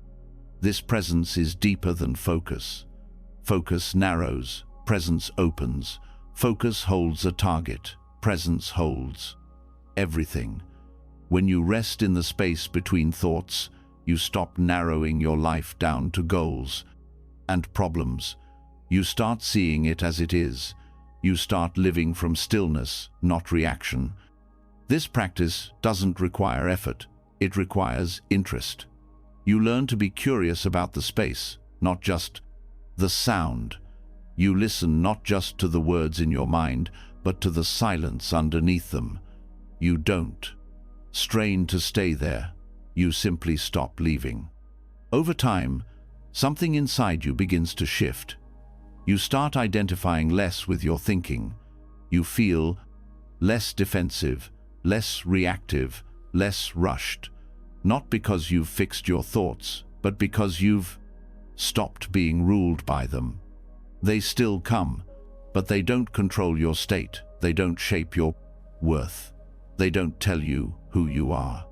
You also begin to see how much thought is unnecessary, how much of it loops, repeats, rehearses. You don't stop it by force. You just stop giving it energy. You rest in the space, and the noise starts to fade on its own. You notice how peace isn't far. It's not waiting for you to finish thinking.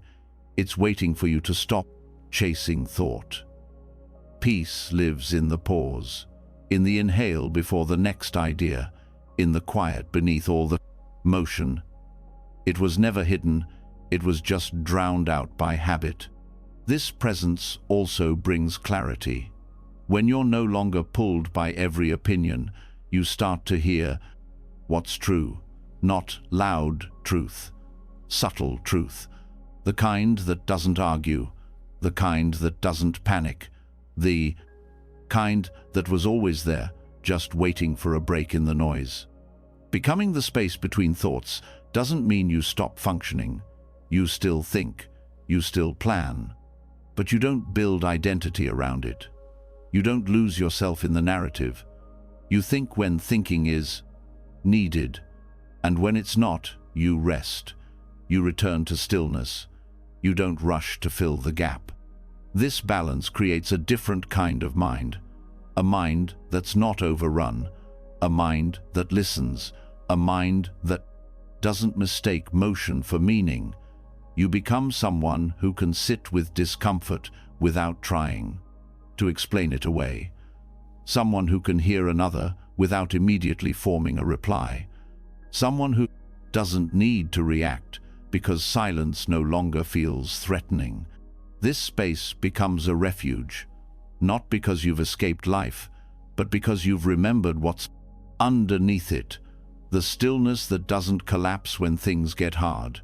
The awareness that doesn't leave when emotion rises. The clarity that doesn't depend on control. It's also where compassion grows. When you're not tangled in your own thoughts, you can feel others more clearly. You hear what's beneath their words. You sense the pause they're afraid to take. You hold space without needing to fill it. Your presence becomes a kind of mirror, calm, open, reflective. And when things get loud again, as they will, you don't panic. You don't feel lost. You remember the space. You remember how to return, with breath, with attention, with surrender. This practice doesn't ask for perfection. It asks for presence. Not all the time, just now, just this moment, just the willingness to be with what's here and then to rest in what holds it.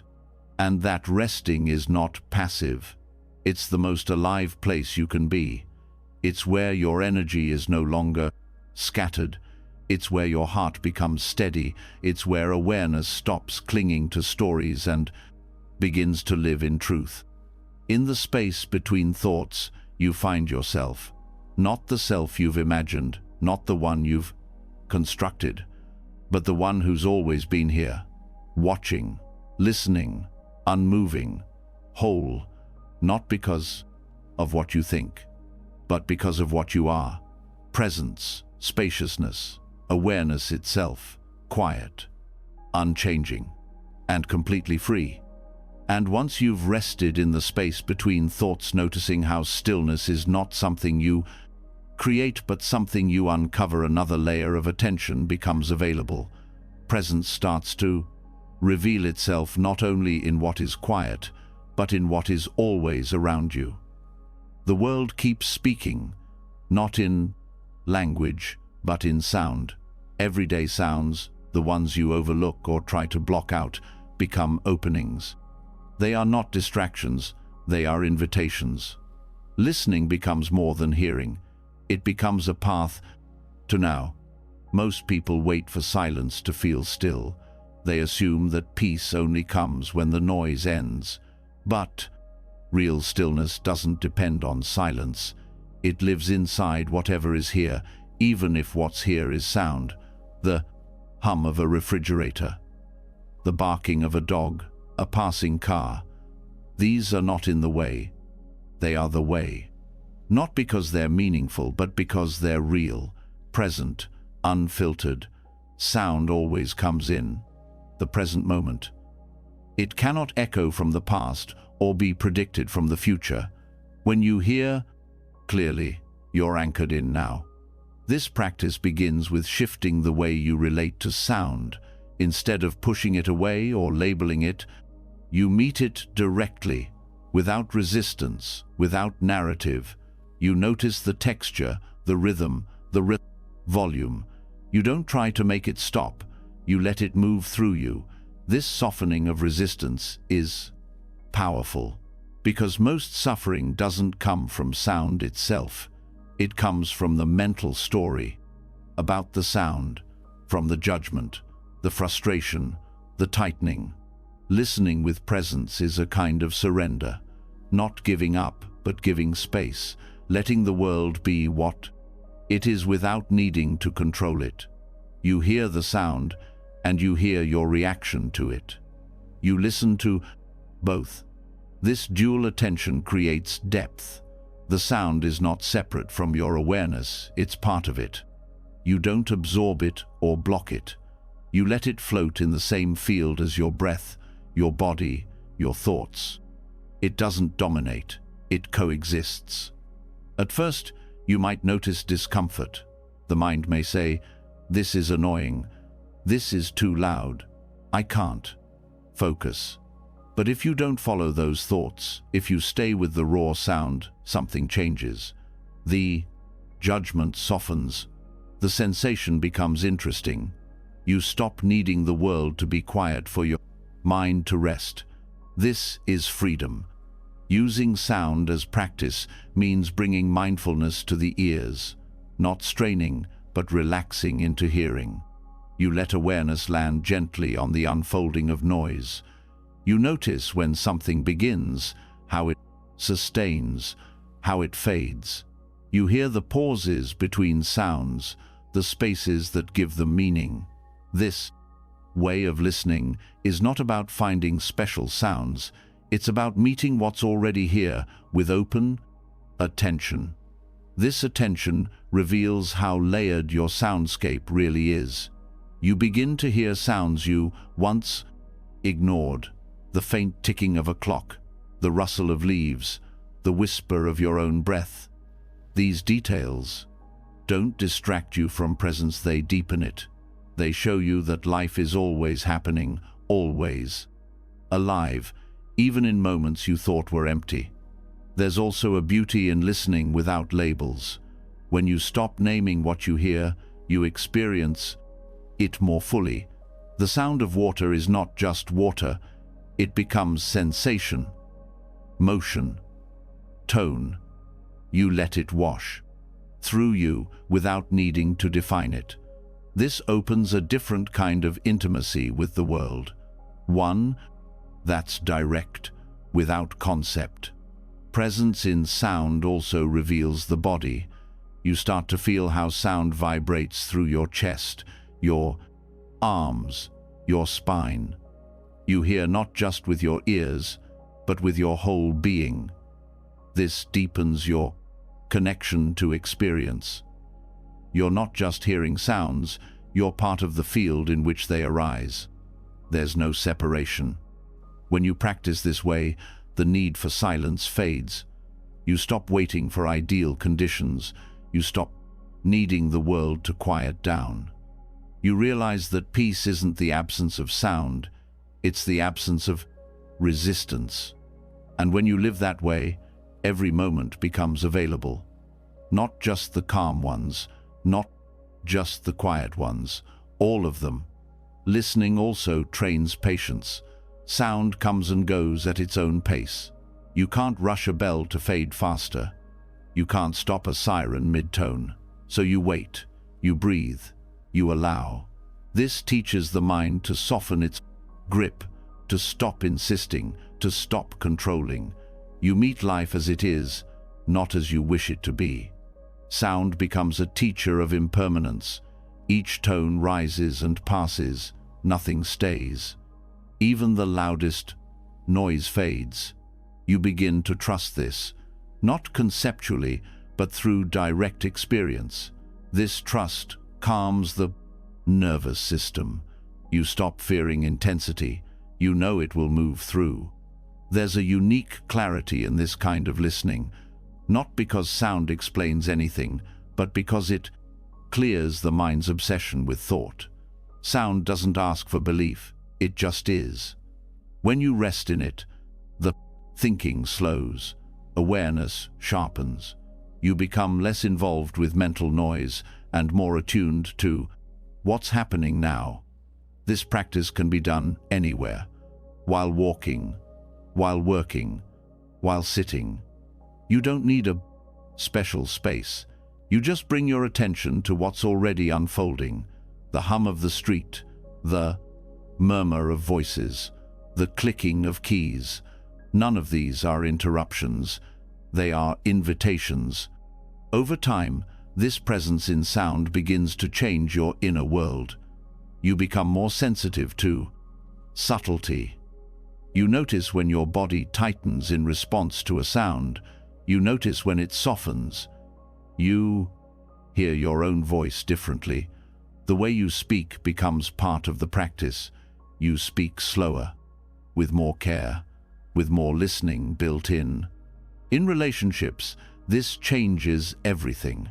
You listen not just to words, but to the energy behind them. You hear tone, you hear silence, you stop filling gaps with your own noise. You wait. You let others unfold.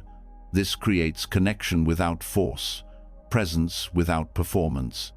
Even difficult sounds become workable. A baby crying, a loud neighbor, a ringing phone. You don't need to enjoy them, but you can stay with them. You can feel their edge without pushing them away. This builds emotional strength, not from suppression, but from willingness. You start to hear more of life, not just in the beautiful sounds, but in the ordinary ones.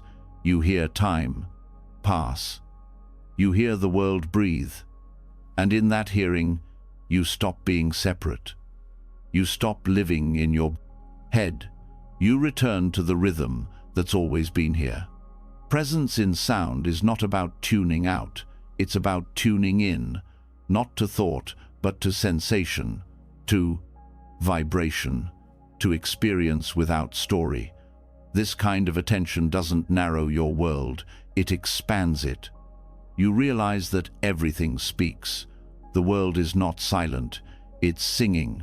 The only question is whether you're listening. And once you begin listening this way, not with judgment, but with openness, you hear more than sound. You hear the present moment, the echo of now, not as a concept, but as a felt experience.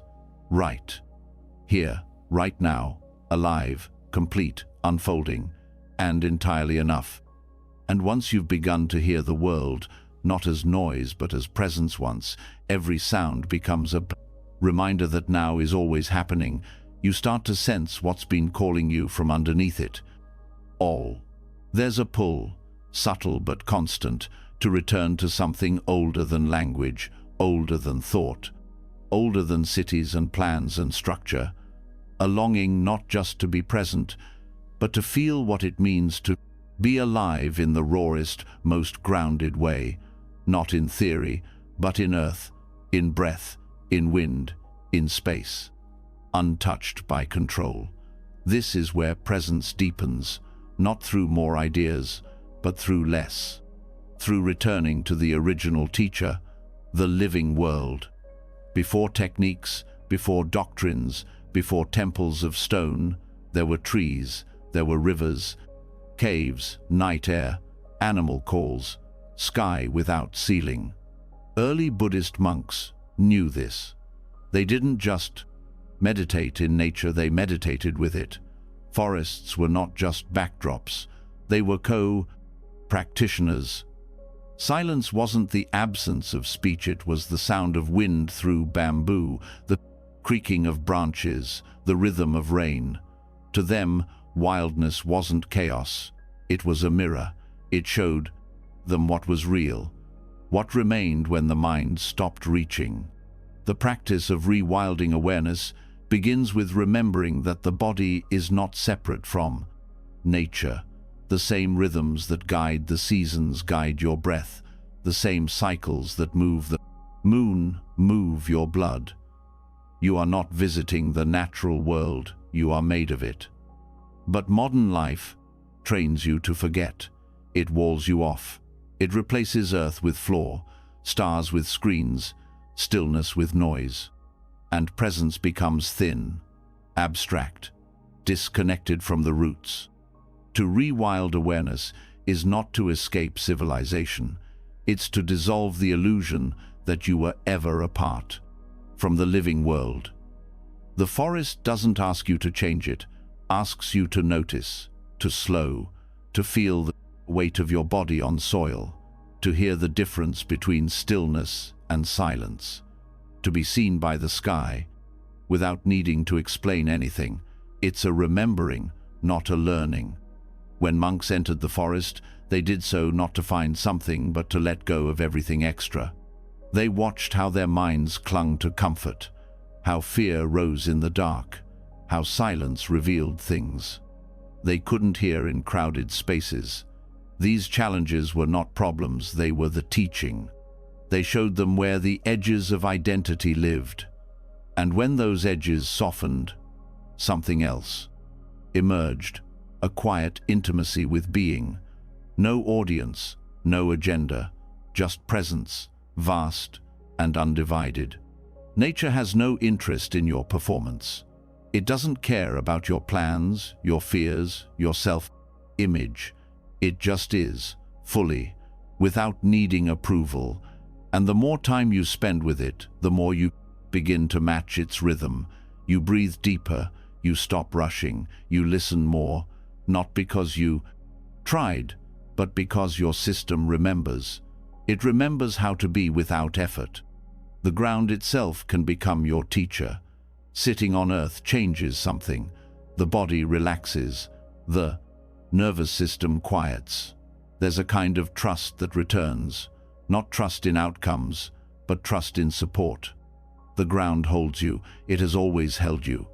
And when you feel that not as a thought, but as a fact, you stop trying to carry everything alone. Air in wild places feels different. It's not just clean, it's alive. You breathe it and feel space return inside. You, not because the world has changed, but because you've stopped resisting it. The forest doesn't ask you to think less. It gives you enough stillness that the thoughts soften on their own. Light becomes a kind of practice. You begin to notice how it shifts without needing to be controlled. Morning light through trees, golden hours that hold silence differently, darkness that teaches you how to feel without seeing, These rhythms are not exotic, they are deeply human. You were meant to feel them. You were built to respond to them. When you walk through nature with attention, presence becomes natural. Each step becomes real. The way your foot meets earth, the sound of leaves under heel, the coolness of shade, the texture of bark, the pause before a bird takes flight. These are not background events. They are what life feels like when you stop thinking about it. The early monks practiced walking meditation not on marble paths, but on dirt trails. Their awareness was tuned not just to breath, but to the world moving around them. They didn't use nature to feel spiritual. They entered it to stop pretending. There was nothing to prove in the forest, nothing to master, only the ongoing act of meeting life as it is. This presence teaches humility. You are not in charge of the wind. You can't command the rain. You don't choose when the moon is full. These realities break the illusion of control, but they don't leave you powerless. They remind you how to surrender, not as defeat, but as alignment. You begin to sense the body differently too, not as an object, but as process, as part of something larger. You notice the temperature of your skin shift with sun and shadow. You feel how breath responds to elevation, to moisture, to scent. The body is not a closed system. It's porous. It responds to the world because it is of the world. In wild places, the mind doesn't disappear. It reveals itself more clearly. You begin to see your mental habits more honestly. Your need to name, to categorize, to judge. You notice how quickly the mind wants to turn experience into story, and in that noticing, you're given a choice to continue the story or to rest in the sensing. Early monastics didn't avoid fear. They sat with it, in caves at night, with animals nearby, with sounds they couldn't name. This wasn't punishment, it was freedom, not because fear vanished, but because their relationship with it changed. They stopped needing to escape it. They learned to watch it rise, move, and pass, just like wind, just like thought, just like breath. This kind of awareness doesn't need structure, it doesn't need rituals, it only needs attention, honest, open, consistent attention. Nature doesn't perform for you, and when you stop performing back, something deep relaxes. You stop needing to be good at being present. You just are, as you are. Practicing this way opens your sense of time. Nature doesn't rush. It doesn't multitask. It doesn't need to optimize. It shows you that presence unfolds in layers, that the longer you stay, the more you feel. The more you feel, the less you need to fix. The less you fix, the more you trust. And trust is what allows presence to deepen. You stop bracing, you stop guarding, you let the moment arrive on its own terms. Even discomfort becomes less threatening. You've seen how everything in nature passes. Storms, wind, cold, noise. So do thoughts, so do moods, so does pain. This trust becomes a foundation, not an idea, a felt truth. You carry it back with you, into cities, into conversations, into noise. And even there, something inside remains quiet, because it's been reminded of something older, something that doesn't break under pressure, something that doesn't 39 need to speak to know. Rewilding awareness is not about finding wilderness, it's about removing the barrier between you and life. It's about letting the wind be enough, letting the trees teach without explanation, letting the sound of water return you to now. It's not a romantic ideal, it's not about escape. It's about returning to the part of you that never left. The part that doesn't need words to be awake. The part that senses, listens, moves, breathes, without needing a reason. And when that part leads, presence is no longer something to reach for. It's something you rest in, something you follow, something you trust. Because it's not made, it's remembered, not as something separate, but as who you are, completely here, wild, awake, and already whole. And once your awareness has been reawakened by the living earth once, the natural world has reminded you that stillness is already within you, you begin to see that presence doesn't only belong to solitude or silence. It doesn't need to be protected by distance or quiet. Stillness is not about sitting still. It's not about being still. It's about moving without being lost, about doing without being distracted. It's about letting awareness remain unbroken, even while the body walks, the arms reach, the voice speaks. This is the presence that holds steady through movement. This is stillness in motion. Most people believe presence requires stopping. They associate mindfulness with silence, with closing the eyes, with turning away from the activity of the world. But presence is not tied to posture. It's not confined to sitting. It is attention, alive and intact, no matter what the body is doing.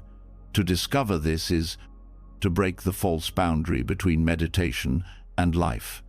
It's to know that walking can be meditation, that chopping vegetables can be presence, that dancing can be awareness, that your life, as it is presence. Already the practice.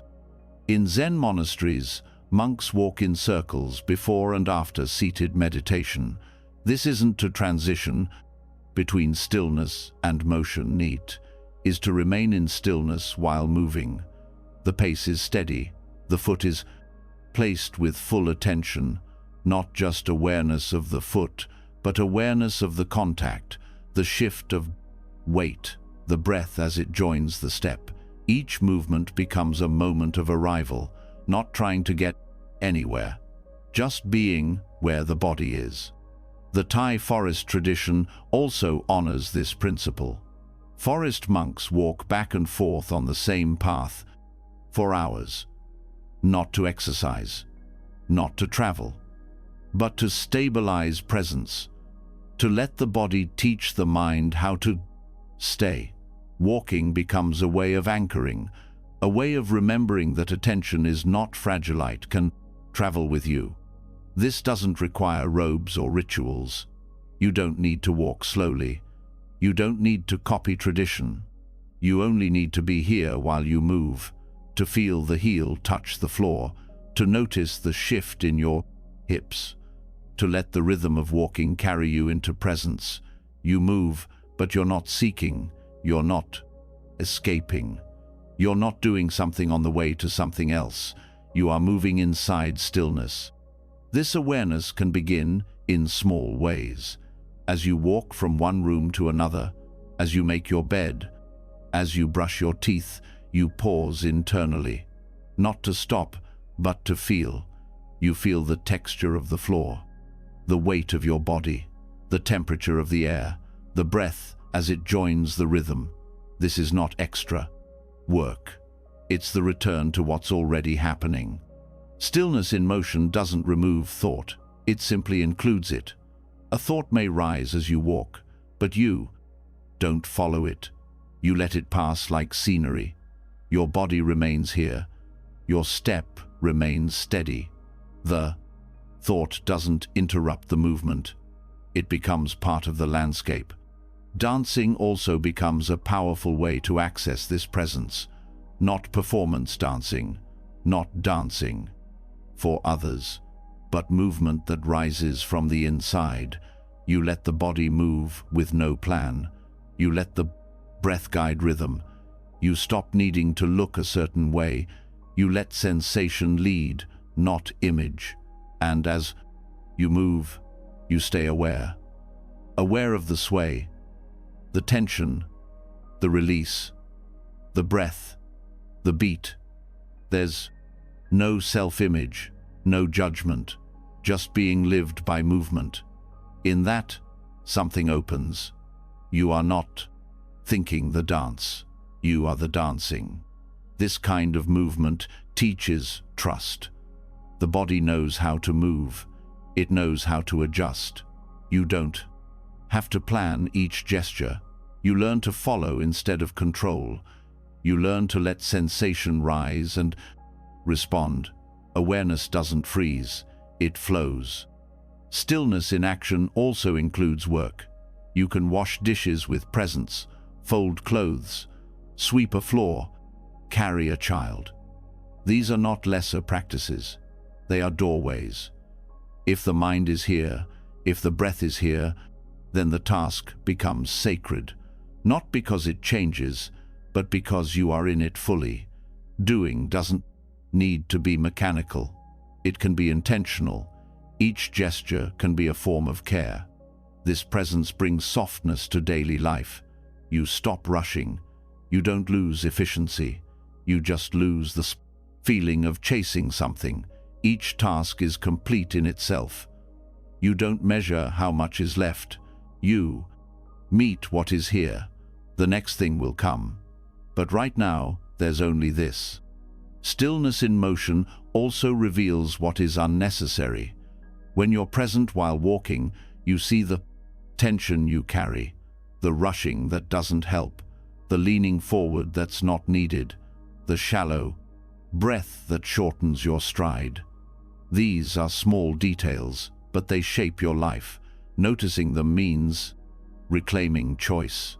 You can soften, you can release, you can move without bracing. There's also emotional clarity that comes when presence is steady in action. You feel a reaction rising, but you don't collapse into it. You keep moving, you breathe, you sense the energy in the body. You stay aware, and the emotion passes without becoming a storm. You didn't avoid it, you moved with it. You remained in contact. This capacity transforms relationships. You listen while doing. You stay connected even while busy. You don't disappear into tasks. You bring presence with you. This presence becomes felt by others. It's not about doing less. It's about being more fully with what you do. That's what changes the quality of Poplet's connection. There's a rhythm that emerges when movement and presence merge. Not rigid, not forced, natural, flowing. You know what to do next, not because you thought it through, but because awareness is unobstructed. This doesn't mean perfect results, it means full engagement. Mistakes may happen, but they happen inside wholeness, not distraction. Over time, this practice reveals something deeper, that movement itself is not separate from stillness, that the body can be busy while the mind is still, that action can unfold without agitation. You begin to feel the center that doesn't move, the quiet axis inside all the doing. It holds you. It's never rushed, never scattered. It remains steady as the body moves, as the world turns. And from this place, you stop craving rest as escape. You're no longer exhausted by action, because presence isn't drained by movement. It's only drained by divided attention. When your doing is whole, you are energized, aligned, at ease. Stillness in motion is not an advanced practice. It is the heart of life itself. Breath moves, blood moves. The body lives through motion, and you don't need to leave any of it behind to return to presence. You only need to stay with it, not watching from a distance, but from within. This presence is always available, in walking, in reaching, in turning a page, in closing a door, in lifting a cup. You don't need new tools. You don't need more silence. You just need to let attention join the movement. Let presence move with you. And when it does, you will see. There's nothing ordinary about these motions. They are your life. Not something on the way to life. Not something you do to earn rest. They are where life unfolds. Fully. Completely. With awareness not as a container but as the very motion itself. Whole. Fluid. Awake. Here.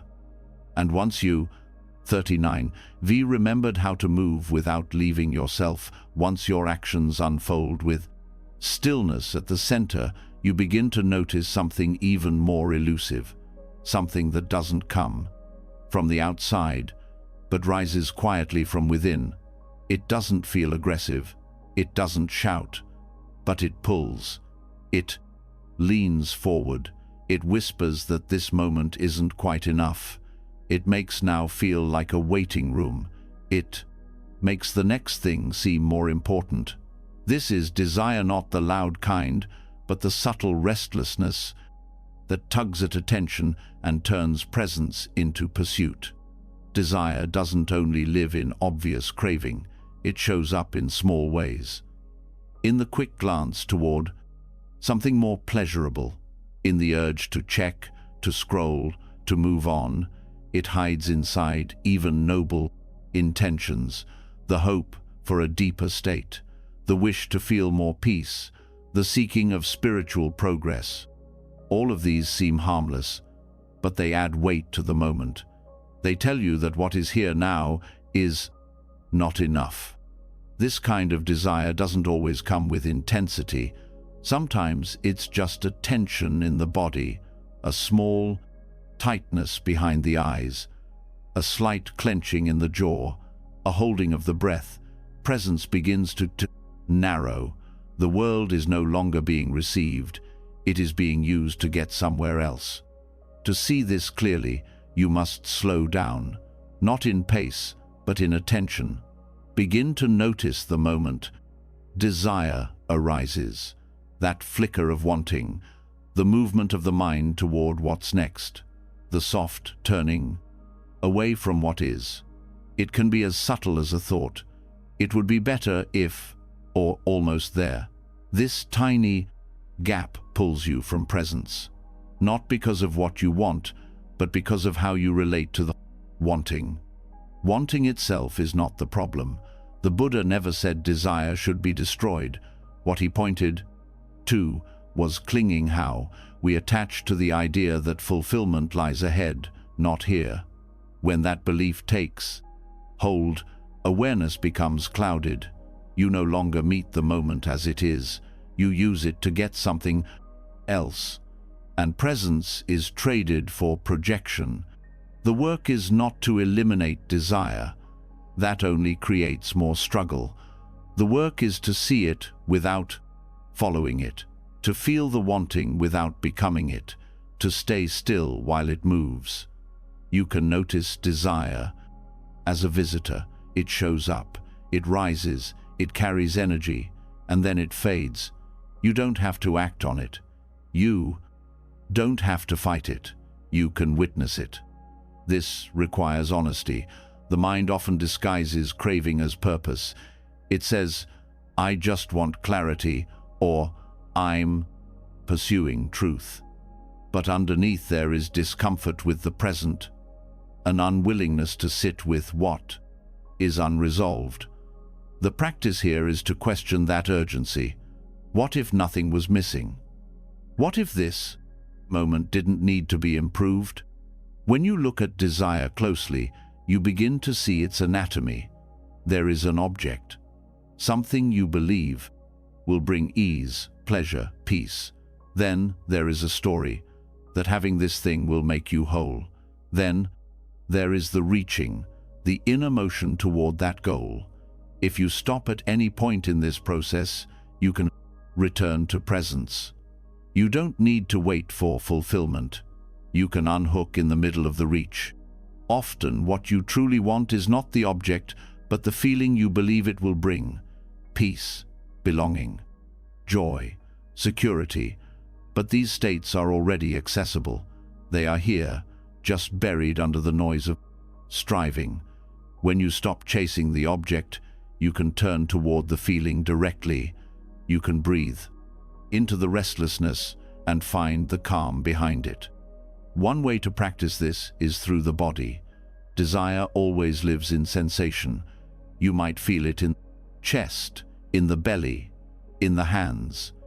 You can bring your attention there, not to suppress it, but to meet it. You let the sensation unfold. You stay with it. You let it burn without flinching. And in that presence, the energy begins to soften. It no longer owns you. Another way is to slow the moment of decision. When you feel pulled to act an impulse, on habit, on wanting, pause. Take one breath. Feel your feet. Ask gently, what am I really seeking? What do I believe this will give me? And is it already here in some form? This questioning is not to stop you, but to wake you up, to bring attention back from fantasy to reality. Desire is not always about getting. Sometimes it's about avoiding. You may want distraction because you're resisting discomfort. You may want stimulation because you're afraid of stillness. These are also cravings, and they can be seen with kindness. When you witness them without judgment, they loosen. They don't vanish, but they no longer guide your every move. This awareness creates freedom, not because desire disappears, but because it's no longer in charge. You can feel longing without losing clarity. You can experience attraction without being pulled. You can want something and still be fully present with what is. Over time, this changes how you relate to everything. Food, conversation, work, practice. You stop using moments to get somewhere. You meet them directly. You taste your food without rushing. You speak without needing approval. You work without seeking validation. You practice without trying to become better. This doesn't make you passive, it makes you rooted. You move not from lack, but from alignment. Even spiritual seeking becomes more balanced. You stop chasing awakening like a possession. You stop measuring your progress against others. You start trusting what's unfolding. You understand that the path is not somewhere else. It's right here, in how you meet desire, in how you sit with the part of you that wants more, wants different, wants escape, and say, I see you, I'm not leaving. There's a humility that comes with this. You begin to see how much of your restlessness was driven by fear, by the belief that presence isn't enough. But when you stop chasing, you realize it is, not because it always feels good, but because it's real, because it's the only place where life actually happens. Desire still comes, it always will. But now it becomes a bell, a signal, a moment to return. Instead of being swept away, you come back. You notice the grip. You soften it. You let the energy rise and pass. You begin again and again. This repetition becomes strength. Each time you choose presence over craving, you shift the pattern. You create space where there used to be reactivity. You develop steadiness, not by force, but by feeling.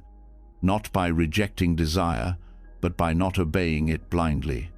You stop needing every moment to entertain you. You stop needing to fix what isn't broken. You begin to trust boredom, trust slowness, trust uncertainty. You let life be what it is, not what you demand it to be. This doesn't mean you lose joy. It means your joy no longer depends on getting what you want. It arises from contact, from truth, from being fully here. You find beauty not in novelty, but in depth, in texture, in breath. Desire becomes less personal, less charged. It rises, It teaches. It fades. You don't hold it tightly. You don't push it away. You listen. You stay. You move when movement is true, not when craving commands it. And in that steadiness, something new is revealed. Peace not as a goal, but as a ground. Freedom not as escape, but as intimacy. Stillness not as silence, but as presence undisturbed by wanting. And this, quietly, becomes enough. Not because it fills every longing, but because it no longer hides from any of them. Because you are here, clear, rooted, awake, even when desire comes. Especially then. And after meeting desire with clarity, after learning how to stay without chasing, to soften without resisting, you begin to notice something even more subtle. Not the pull of wanting, but the way the mind tries to name what is happening.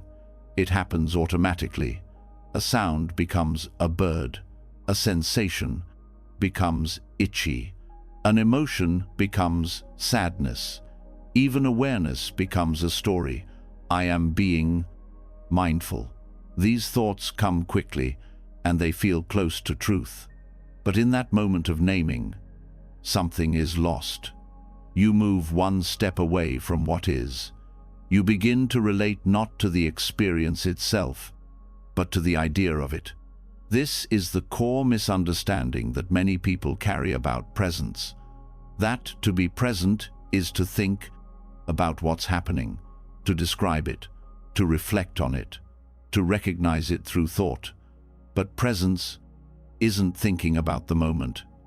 Presence is being in the moment, without a filter, without a label, without needing to know what it is. When people first begin to practice, they often say things like, "I'm aware of my breath," or "I'm present with my body." But what they're really noticing is the mind talking about those things. It's subtle but powerful. The difference between touching an experience and talking to yourself about touching it is the difference between real presence and the appearance of presence. The thought may seem close to the experience, but it's still a step removed. True presence lives before the thought. It's what's already here before the mind speaks. It's the warmth on your skin before the word sun appears. The sound in your ears before you call it traffic.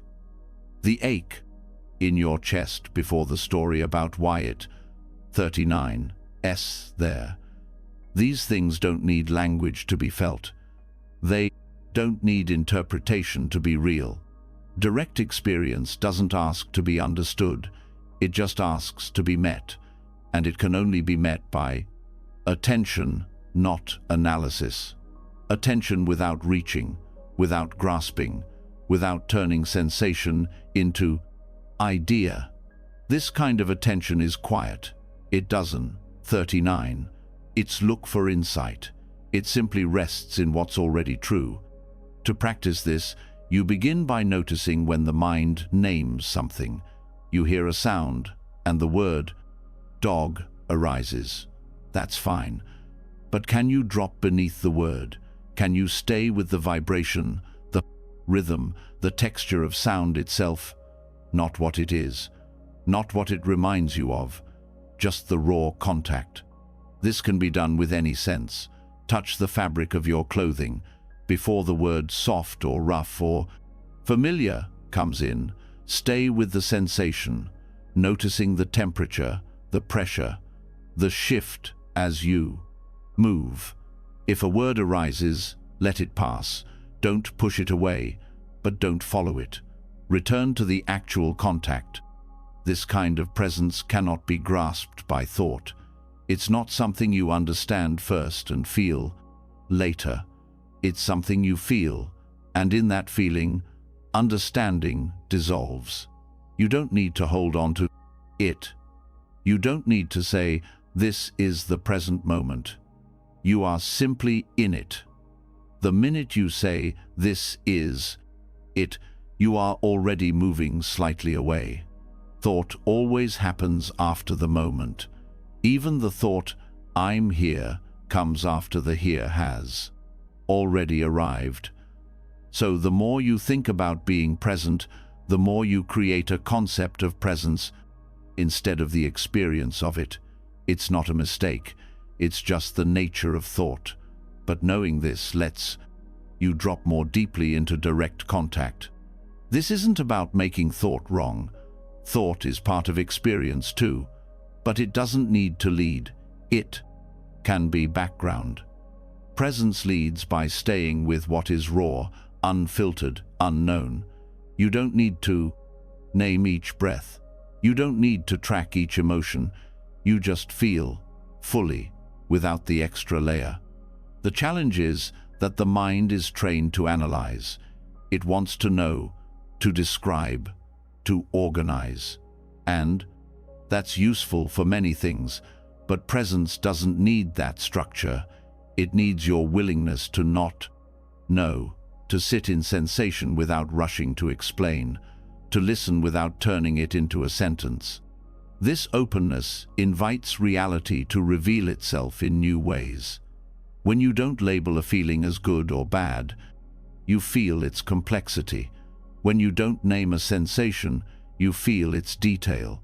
When you stop thinking, "I'm being present," you drop deeper into actual presence.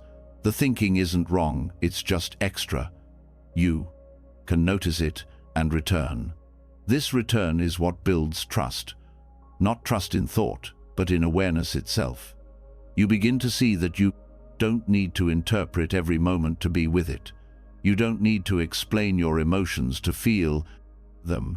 You don't need to narrate your breath to experience it. This is not detachment, it's intimacy, deeper than any thought can offer. It's a meeting that happens beneath the words. Presence becomes simpler, softer, less dramatic, and more true.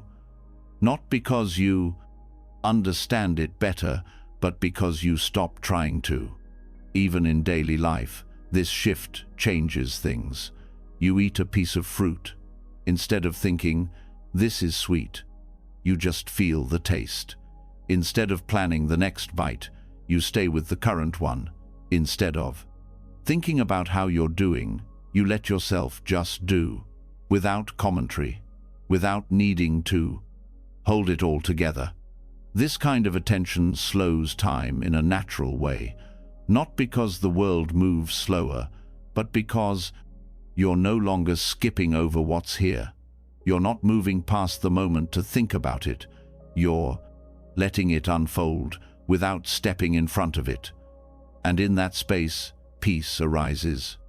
You also become more sensitive to when you're leaving presence, when you move from feeling into explanation, from seeing into labeling, from hearing into analyzing, not to judge it, but to notice it. And in that noticing, you can return. This is how presence deepens, not by effort, but by subtle release. The release of naming, of comparing, of defining. Each time you let a thought pass without following it, you come back to what's real. Not the idea of now, but now itself. And this now doesn't need to be special. It doesn't need to feel peaceful or beautiful or profound. It just needs to be met, fully, with nothing added, nothing removed, no story, no title, just the living truth of experience, moment by moment, breath by breath. That's the doorway, always open, always available, not in thought, but in the quiet knowing that exists before thought, behind thought, beneath it, a presence that never needed to be describedly remembered and returned to again and again without needing to say, "This is it," because it already is. And once you've seen through the thought of presence, once you've dropped beneath the words, beyond the labels, into the rawness of direct experience, what comes next is the full meeting of life, without turning away. Not a concept of being here, but the practice of staying even when it 39 s uncomfortable, even when it's not easy. Presence deepens not when everything feels right, but when nothing needs to be changed. This is where presence becomes more than awareness. It becomes non-resistance. Non-resistance is not passivity. It's not giving up. It's not pretending that pain feels good or that confusion isn't difficult. It's the willingness to stop fighting what is already here. Most suffering comes not from the moment itself, but from the tension of pushing it away. The mind says, "This shouldn't be happening." The body tenses, the thoughts spiral, but the moment is still here. Resistance doesn't remove pain, it adds struggle on top of it. To let everything be just as it is means to meet each experience without pulling back, to allow the process relevant, tightness in the chest, the ache in the heart, the confusion in the mind, not because you want them, but because they are already part of the moment. Presence holds them without needing them to resolve. It watches pain without shrinking from it. It feels discomfort without rushing to fix it. This is radical because it goes against all your habits of protection. The first step is noticing how resistance shows up.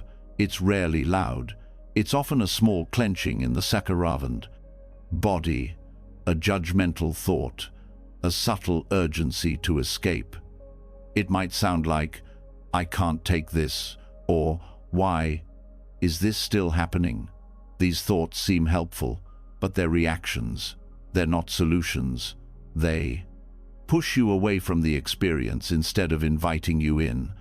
Non-resistance starts with a simple question: can this be here, just as it is? You're not asking whether it's pleasant. You're asking whether you're willing to stop fighting it. Even a small yes opens space. It doesn't make the pain disappear, but it stops the struggle. You're no longer tightening around the moment. You're allowing it to move. This shift is subtle but powerful. When you stop bracing against what is, you begin to feel what's really there. You feel the raw sensation of sadness without needing a story.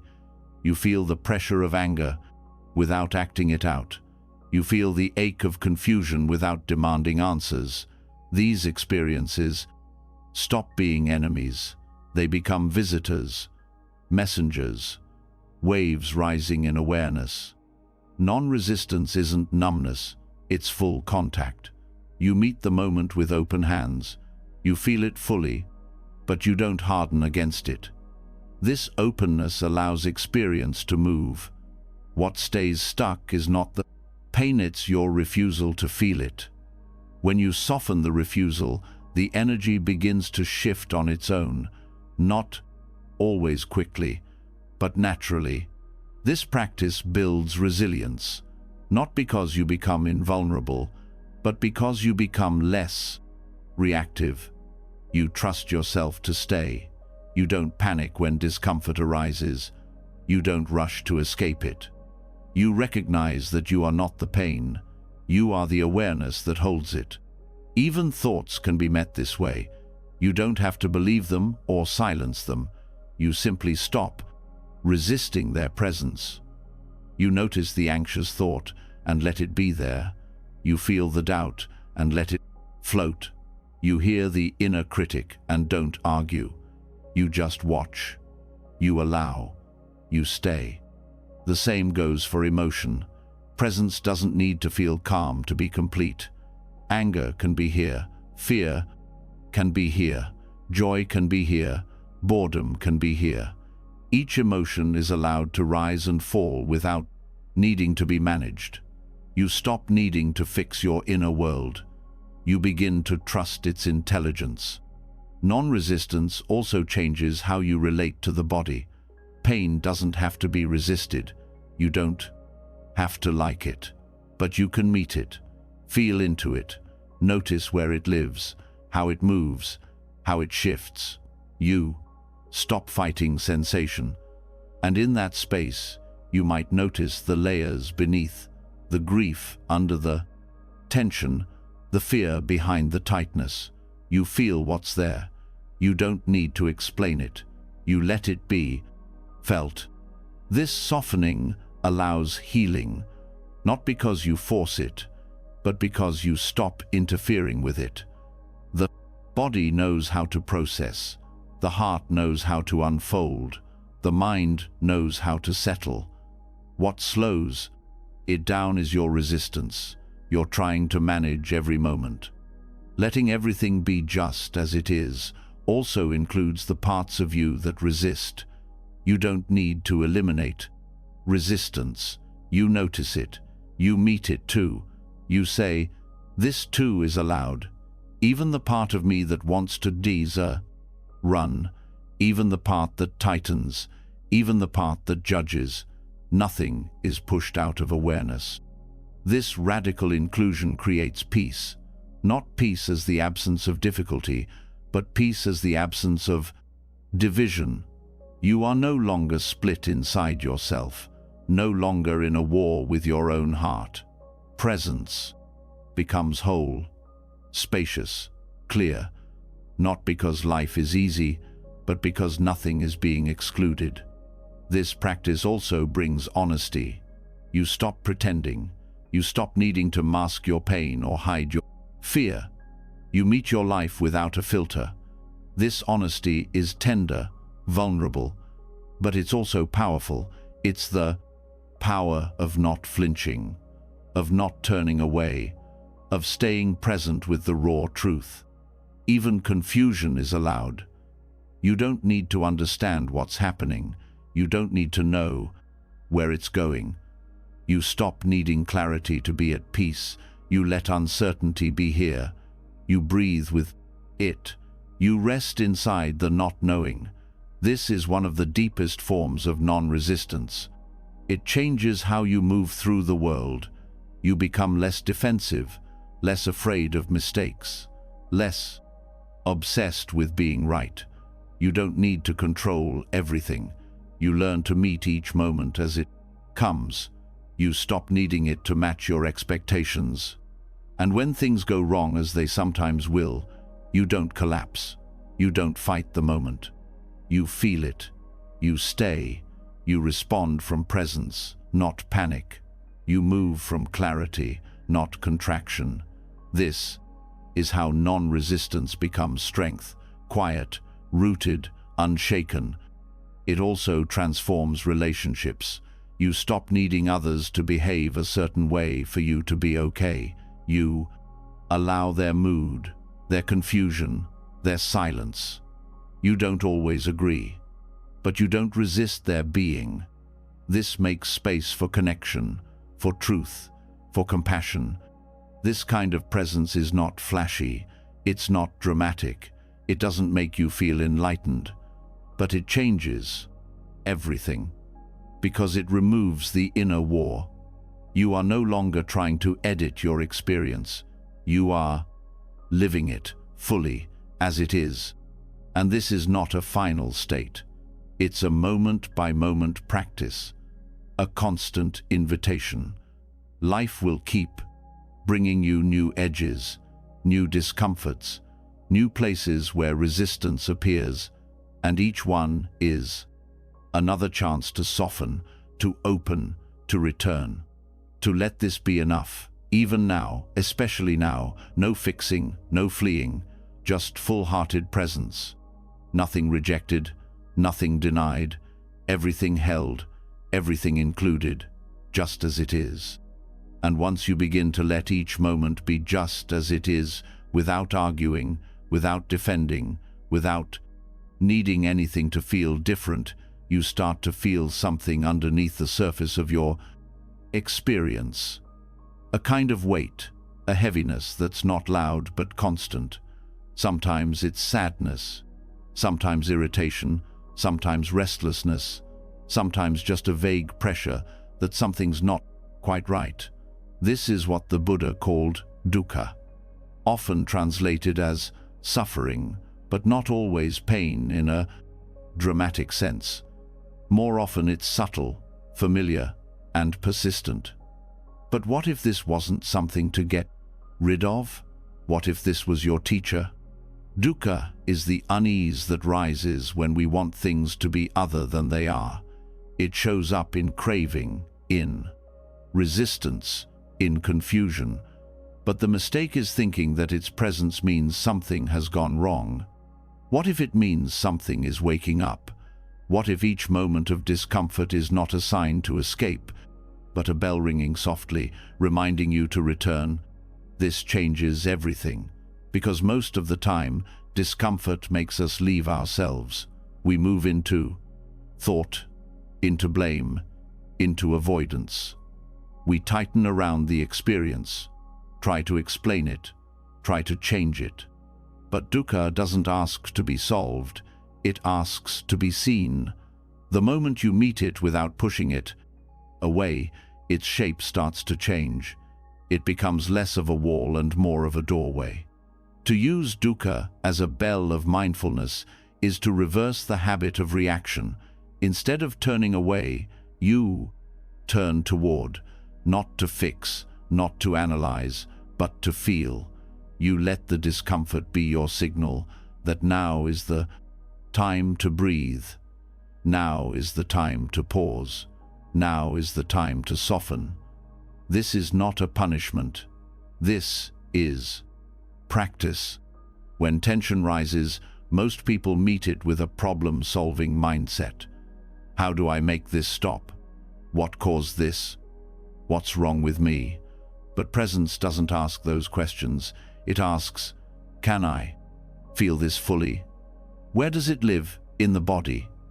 What does it want me to notice? This attention changes your relationship with discomfort. It stops being an enemy. It becomes information, a message, not one to be interpreted, but one to be honored. You don't need to know why. The sadness is here. You only need to feel it. You don't need to understand your frustration.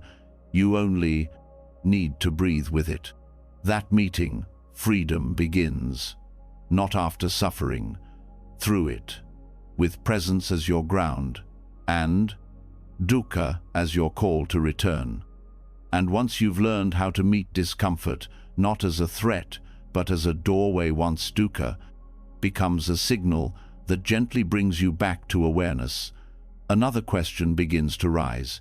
If presence can hold pain, stillness, movement, confusion, clarity, even craving, then why should it stop at the edge of sleep? What happens to awareness when the body rests? What happens when the thinking mind dissolves into dream? If presence is true, it must be true always, not just in waking. And this leads to one of the most subtle and powerful explorations of the path, carrying mindfulness into the world of sleep. Most people think of sleep as the absence of consciousness, something passive, something that happens to them. But in the early Buddhist and Tibetan traditions, sleep is not a break from practice. It's a continuation, a space where awareness can remain, even when form changes, even when thoughts become symbols and time bends, and the world around you no longer follows logic. This is not a mystical concept. It's a skill that can be cultivated, a deepening of presence that includes all states, not just the waking ones. Lucid dreaming is the capacity to be aware while dreaming, to know that you are dreaming as the dream unfolds. It doesn't mean controlling the dream. It means not being fooled by it. It means remembering presence even as the mind weaves new worlds.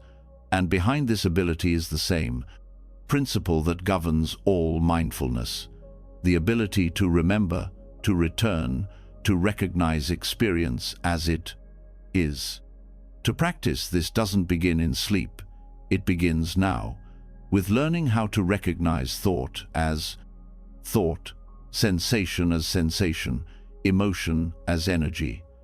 The clearer you become in waking life, the more Likely that clarity follows you into dreaming. You train the mind to remember itself, to stay present even as everything shifts. The foundation of this work is intention, not forced, not rigid, but clear. Before sleep, the mind is often scattered, filled with stories from the day, planning for tomorrow, carrying leftover tension. But when you bring gentle attention into those final moments, feeling the breath, softening the body, setting the intention to stay aware, something inside you listens. This simple act begins to shape the threshold between waking and dreaming. Lucid dreaming is not about special powers. It's about remembering what is real, even when the mind forgets. And what is real is not the content of the dream, but the awareness that sees it. This awareness doesn't sleep.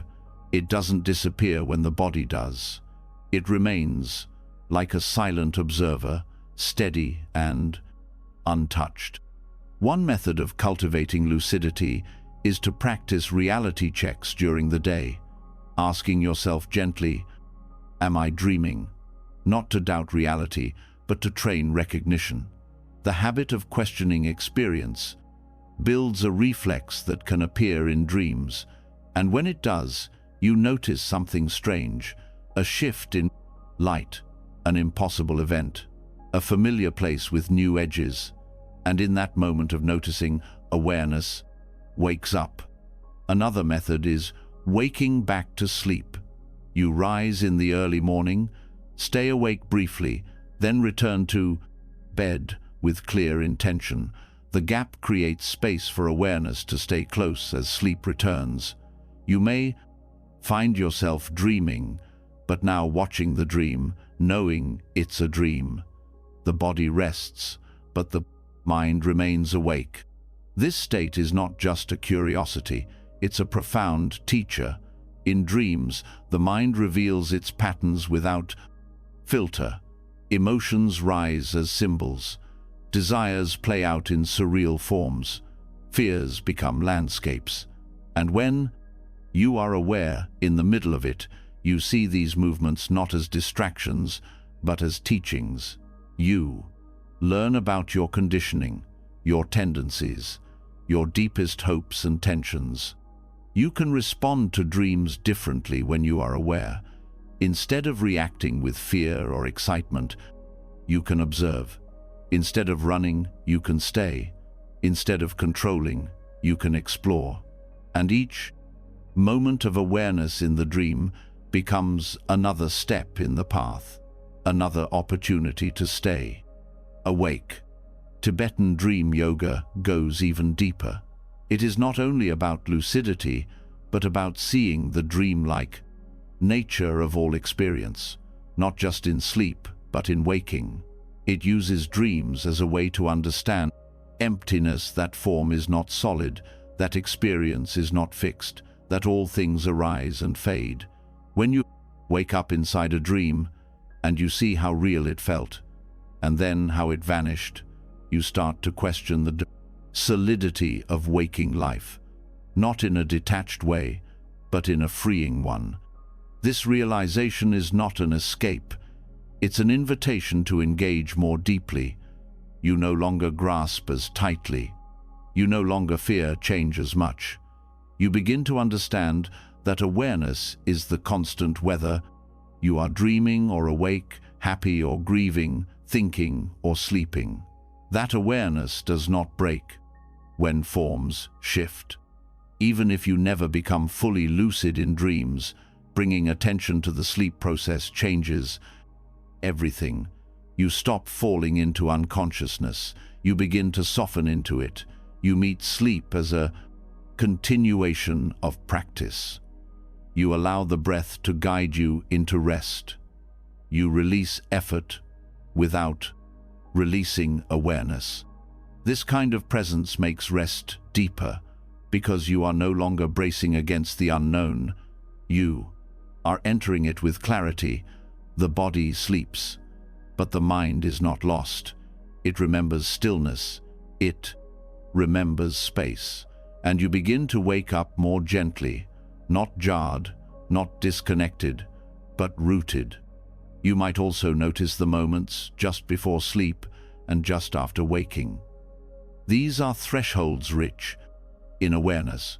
You may find images, thoughts, feelings rising with clarity, not random, not noise, but messages from the deeper mind, not to be interpreted with analysis, but to be felt, to be met.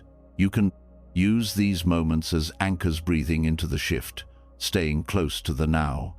Over time, sleep becomes part of the path, not a break from practice, not a lapse in presence, but another layer of consciousness. You don't need to perform. You don't need to control dreams. You simply allow awareness to remain, to travel with you, to hold whatever arises. This shifts how you view life itself. If you can remain aware while dreaming, then where does awareness end? Where does presence stop? What boundaries are as solid as they seemed? You begin to live with more openness, more humility, less certainty, but more trust. And the trust is not in outcomes, it's in awareness itself, that it knows what to do, that it can hold everything, dreams, thoughts, fears, stillness, that you don't need to manage presence, you only need to return to it again and again, even while asleep. This return is the essence of the path. 1,000 times forgotten, 1,001 times returned.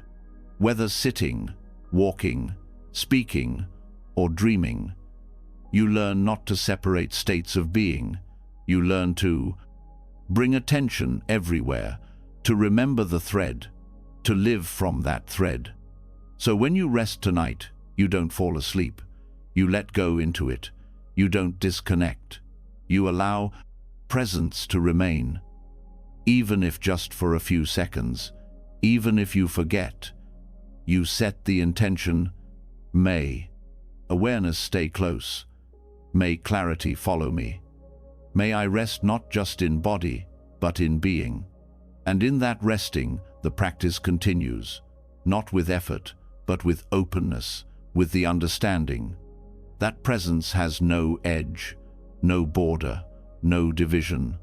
Only this awareness here, through waking and sleeping, through light and dark, through all the layers of this life, always waiting, always whole, already free. And once awareness has been carried into sleep once, even your dreams become part of the path. You begin to notice that presence doesn't belong to special moments. It doesn't depend on intensity or insight. In fact, the deepest access to stillness often comes not from the unusual, but from what's most familiar, the overlooked, the automatic, the parts of life that repeat again and again without question. Routine, habit, the simple tasks you've done so many times that you no longer feel them. But underneath that surface is a hidden doorway. Repetition isn't the enemy of awareness. It's the perfect condition for it. When something becomes routine, the body knows how to do it without constant instruction, and that frees your attention not to wander, but to deepen. It gives you a chance to move beyond figuring out what to do and into how it feels to do it. If you stay inside the repetition with full presence, something new begins to emerge. You realize that sameness isn't dull. It's rich, it's layered, it's alive, if you're truly there for it. Presence in repetition means noticing the detail. The way your hand reaches for the same mug every morning, the rhythm of water hitting your skin in the shower, the texture of socks sliding over your feet. These are not distractions from the practice. They are the practice. They are the moments where life is already happening, asking nothing from you but your attention. This kind of awareness doesn't need to add meaning. It doesn't turn tasks into metaphors. It simply stays close to what's true. You make your bed, not to complete something, but to feel your hands press against the fabric, the softness, the sound of the sheet as it moves. You brush your teeth not to finish fast, but to sense each movement of the brush, the changing taste, the shifting balance in your feet. You drive the same road not as a blur, but as a sequence of sensations, the way the wheel feels, the movement of light, the texture of sound.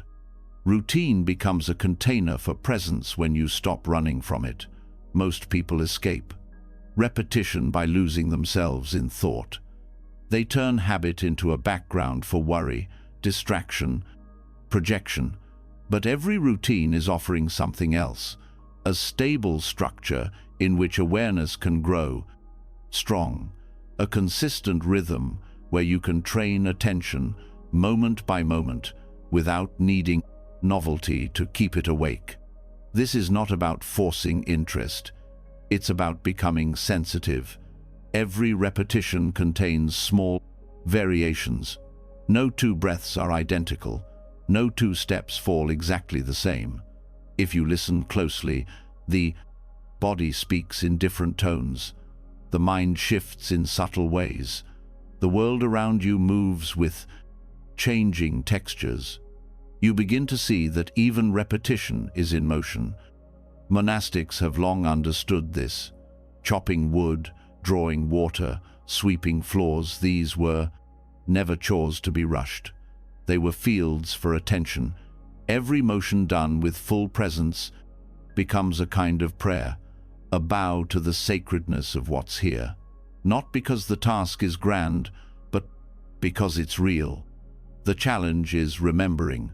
Habit is strong. It pulls you into sleep, but presence can return in any moment. As soon as you notice that you've gone unconscious, that the mind has drifted away from the task, you gently come back.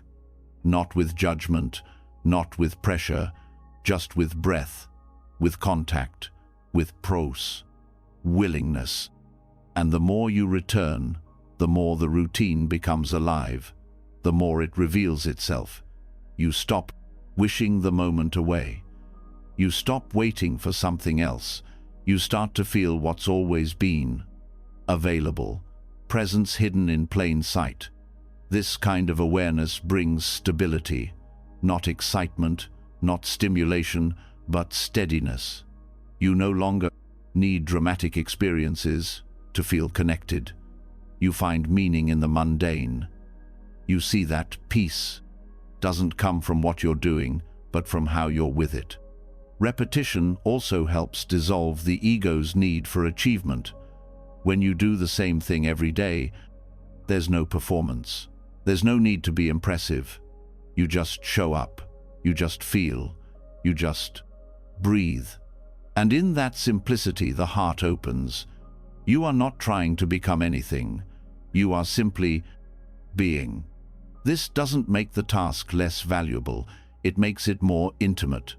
You stop rushing through your day to get to the so-called important parts. You realize that importance is not based on what the world says matters. It's based on presence, on whether you are actually here for what is happening.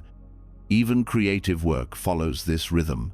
Artists know the power of repetition, the practice of returning to the same brushstroke, the same phrase, the same gesture, over and over, not because it's boring, but because each return offers a deeper connection. Repetition becomes a gateway not to dullness, but to refinement, to truth. And when challenges arise, as they will, you are already trained. The stability you've cultivated in repetition gives you the ground to stand on. You know how to return. You know how to stay. You've practiced presence, not in rare moments, but in daily life. And that practice holds you when things fall apart. This kind of mindfulness can be cultivated in every environment. At work, in conversation, while cooking, while cleaning. You don't need a quiet room. You don't need a retreat. You just need willingness, a decision to be where you are, to meet each repetition as if it matters, because it does. The world doesn't need you to be extraordinary, it needs you to be awake. And that awakening often starts not in transformation, but in repetition, in seeing the beauty in what you already do, in not needing something different to feel whole. This is not about romanticizing the ordinary, it's about stopping the escape from it. It's about realizing that this is your life. The way you tie your shoes, the way you answer the phone, the way you touch the faucet, close the door, drink your tea. These are not just actions, they are invitations to wake up, to return, to be real. Over time, these habits become rituals, not because you add anything to them, but because you remove the resistance. You meet them with full presence. They become containers of care. You begin to love the repetition, not because it's exciting, but because it holds you. This doesn't mean you stop growing, it means your growth is rooted in presence. You stop measuring your evolution by how different things look. You start sensing it by how deeply you're able to be with what hasn't changed. You find freedom not in variety, but in intimacy. You begin to understand that the real practice is not about having new experiences, but about meeting familiar experiences in a new way, with fresh attention, with full breath, with open awareness. And from there, repetition becomes not a cycle, but a spiral. You return to the same task, but you are not the same. Your attention is clearer, your presence deeper. The act has not changed, but your way of being with it has, and that is transformation. Quiet, steady, real. The most ordinary parts of life, when met with presence, become the most profound. They don't need fare to be explained. They don't need to be turned into symbols. They are sacred in their simplicity. And, when you know this, nothing is ever truly mundane again, because the routine holds a secret. The secret is, you were never far from presence. You only needed to stop skipping over the parts you thought didn't matter. And once you stop skipping, you begin to feel the truth. Every step, every breath, every motion, it's all here. It always was. You just had to return. And now you do. Not in a rush, not as a task, but as a quiet remembering. That presence is not hidden in what's new. It's shining through what repeats, waiting to be seen, ready to be lived, right here. Again, and again, and again. And once presence is discovered in the rhythm of what repeats, even the most familiar actions become gateways to stillness. Attention naturally turns to what arises within those quiet spaces. Speech, because after all the walking, folding and breathing, you speak, you reach out with words, you build bridges with sentences. But how often is that speech shaped by awareness? How often is it born from silence rather than habit? Words are not just sounds, they are extensions of intention. And when spoken from full presence, they become more than communication, they become practice. Speaking is one of the most powerful actions we perform. A single word can uplift or destroy. A conversation can build peace or prolong suffering. And yet, because it happens so quickly, we often don't see how deeply it matters. In Buddhist teachings, speech is given a place of honor not as a moral checklist, but as a path to freedom. Right speech, one limb of the Noble Eightfold Path, asks not only that we speak truthfully, but that we speak with presence, that our words arise from care, from clarity, from contact with what's real. To unbind the tongue means first to see how tightly it's often held, not just in silence, but in tension, in compulsion, In reactivity, we speak to fill space, to avoid discomfort, to defend ourselves, to perform, to be liked. And many of these habits are invisible, woven into personality, but presence has no need to prove. It only speaks when there is something honest to say, and it stays quiet when silence holds more truth than sound. The beginning of mindful speech is pausing, not to suppress the voice, but to meet it before it moves. That pause is not blank, it is alive. In that pause, you feel the breath, the intention, the energy behind, the urge to speak. You ask, is this true? Is it kind? Is it useful? Is it needed now? These questions are not rules. They are invitations to presence. They help uncover what lies beneath the words. Truthfulness is the foundation, but it goes deeper than avoiding lies. It means not exaggerating to impress, not distorting to control, not speaking with half-awareness just to keep momentum. Truthful speech is clear, simple. It doesn't decorate. It doesn't dramatize. It reflects what is, without leaning in or pulling away.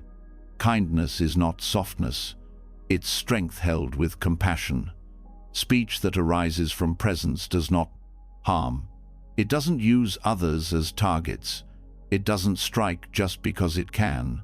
It speaks with the understanding that every word lands somewhere on a heart, in a mind, in a moment that cannot be undone. Mindful speech takes responsibility for where it lands. Usefulness means relevance. Not every truth needs to be said. Not every opinion needs to be offered. Speech is mindful when it serves something real: clarity, connection, healing, understanding, presence. Listens for whether the moment is right for the words. It doesn't rush to fill quiet. It doesn't seek to be heard more than it seeks to be helpful. This kind of speech cannot be forced. It can only be grown through awareness, through listening, through stillness. The more you listen deeply, fully, without planning your response, the more your words begin to arise from truth rather than reaction. Listening is not passive, it's an active choice to make space. And in that space, presence speaks more clearly. Often, the most damaging words come not from malice but from unconsciousness, a hurried reply, a careless comment, a defensive tone. These moments create division not just between people but between you and your own integrity. Right speech is not just about what others hear, it's about what you feel when you say it. Do your words leave you more whole, more honest, more aligned? The body is a compass for speech. Tension in the jaw, tightness in the chest, unease in the gut. These are not obstacles, they are signals. They show you when something feels off, when you are speaking from fear, from habit, from performance. When you notice this tension, you pause, you breathe, you ask again, is this necessary? Is it rooted in truth? Presence also changes the rhythm of speech. You stop interrupting, you stop rushing, you let silence be part of the conversation.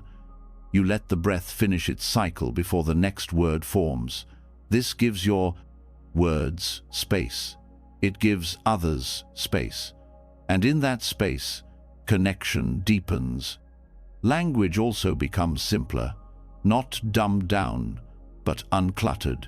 You stop using words to impress. You stop hiding behind complexity. Presence speaks clearly. It trusts that truth doesn't need decoration. And this clarity brings ease not just for you, but for the one listening. Even disagreement shifts. You don't speak to win, you speak to understand. You express what's real for you without trying to dominate.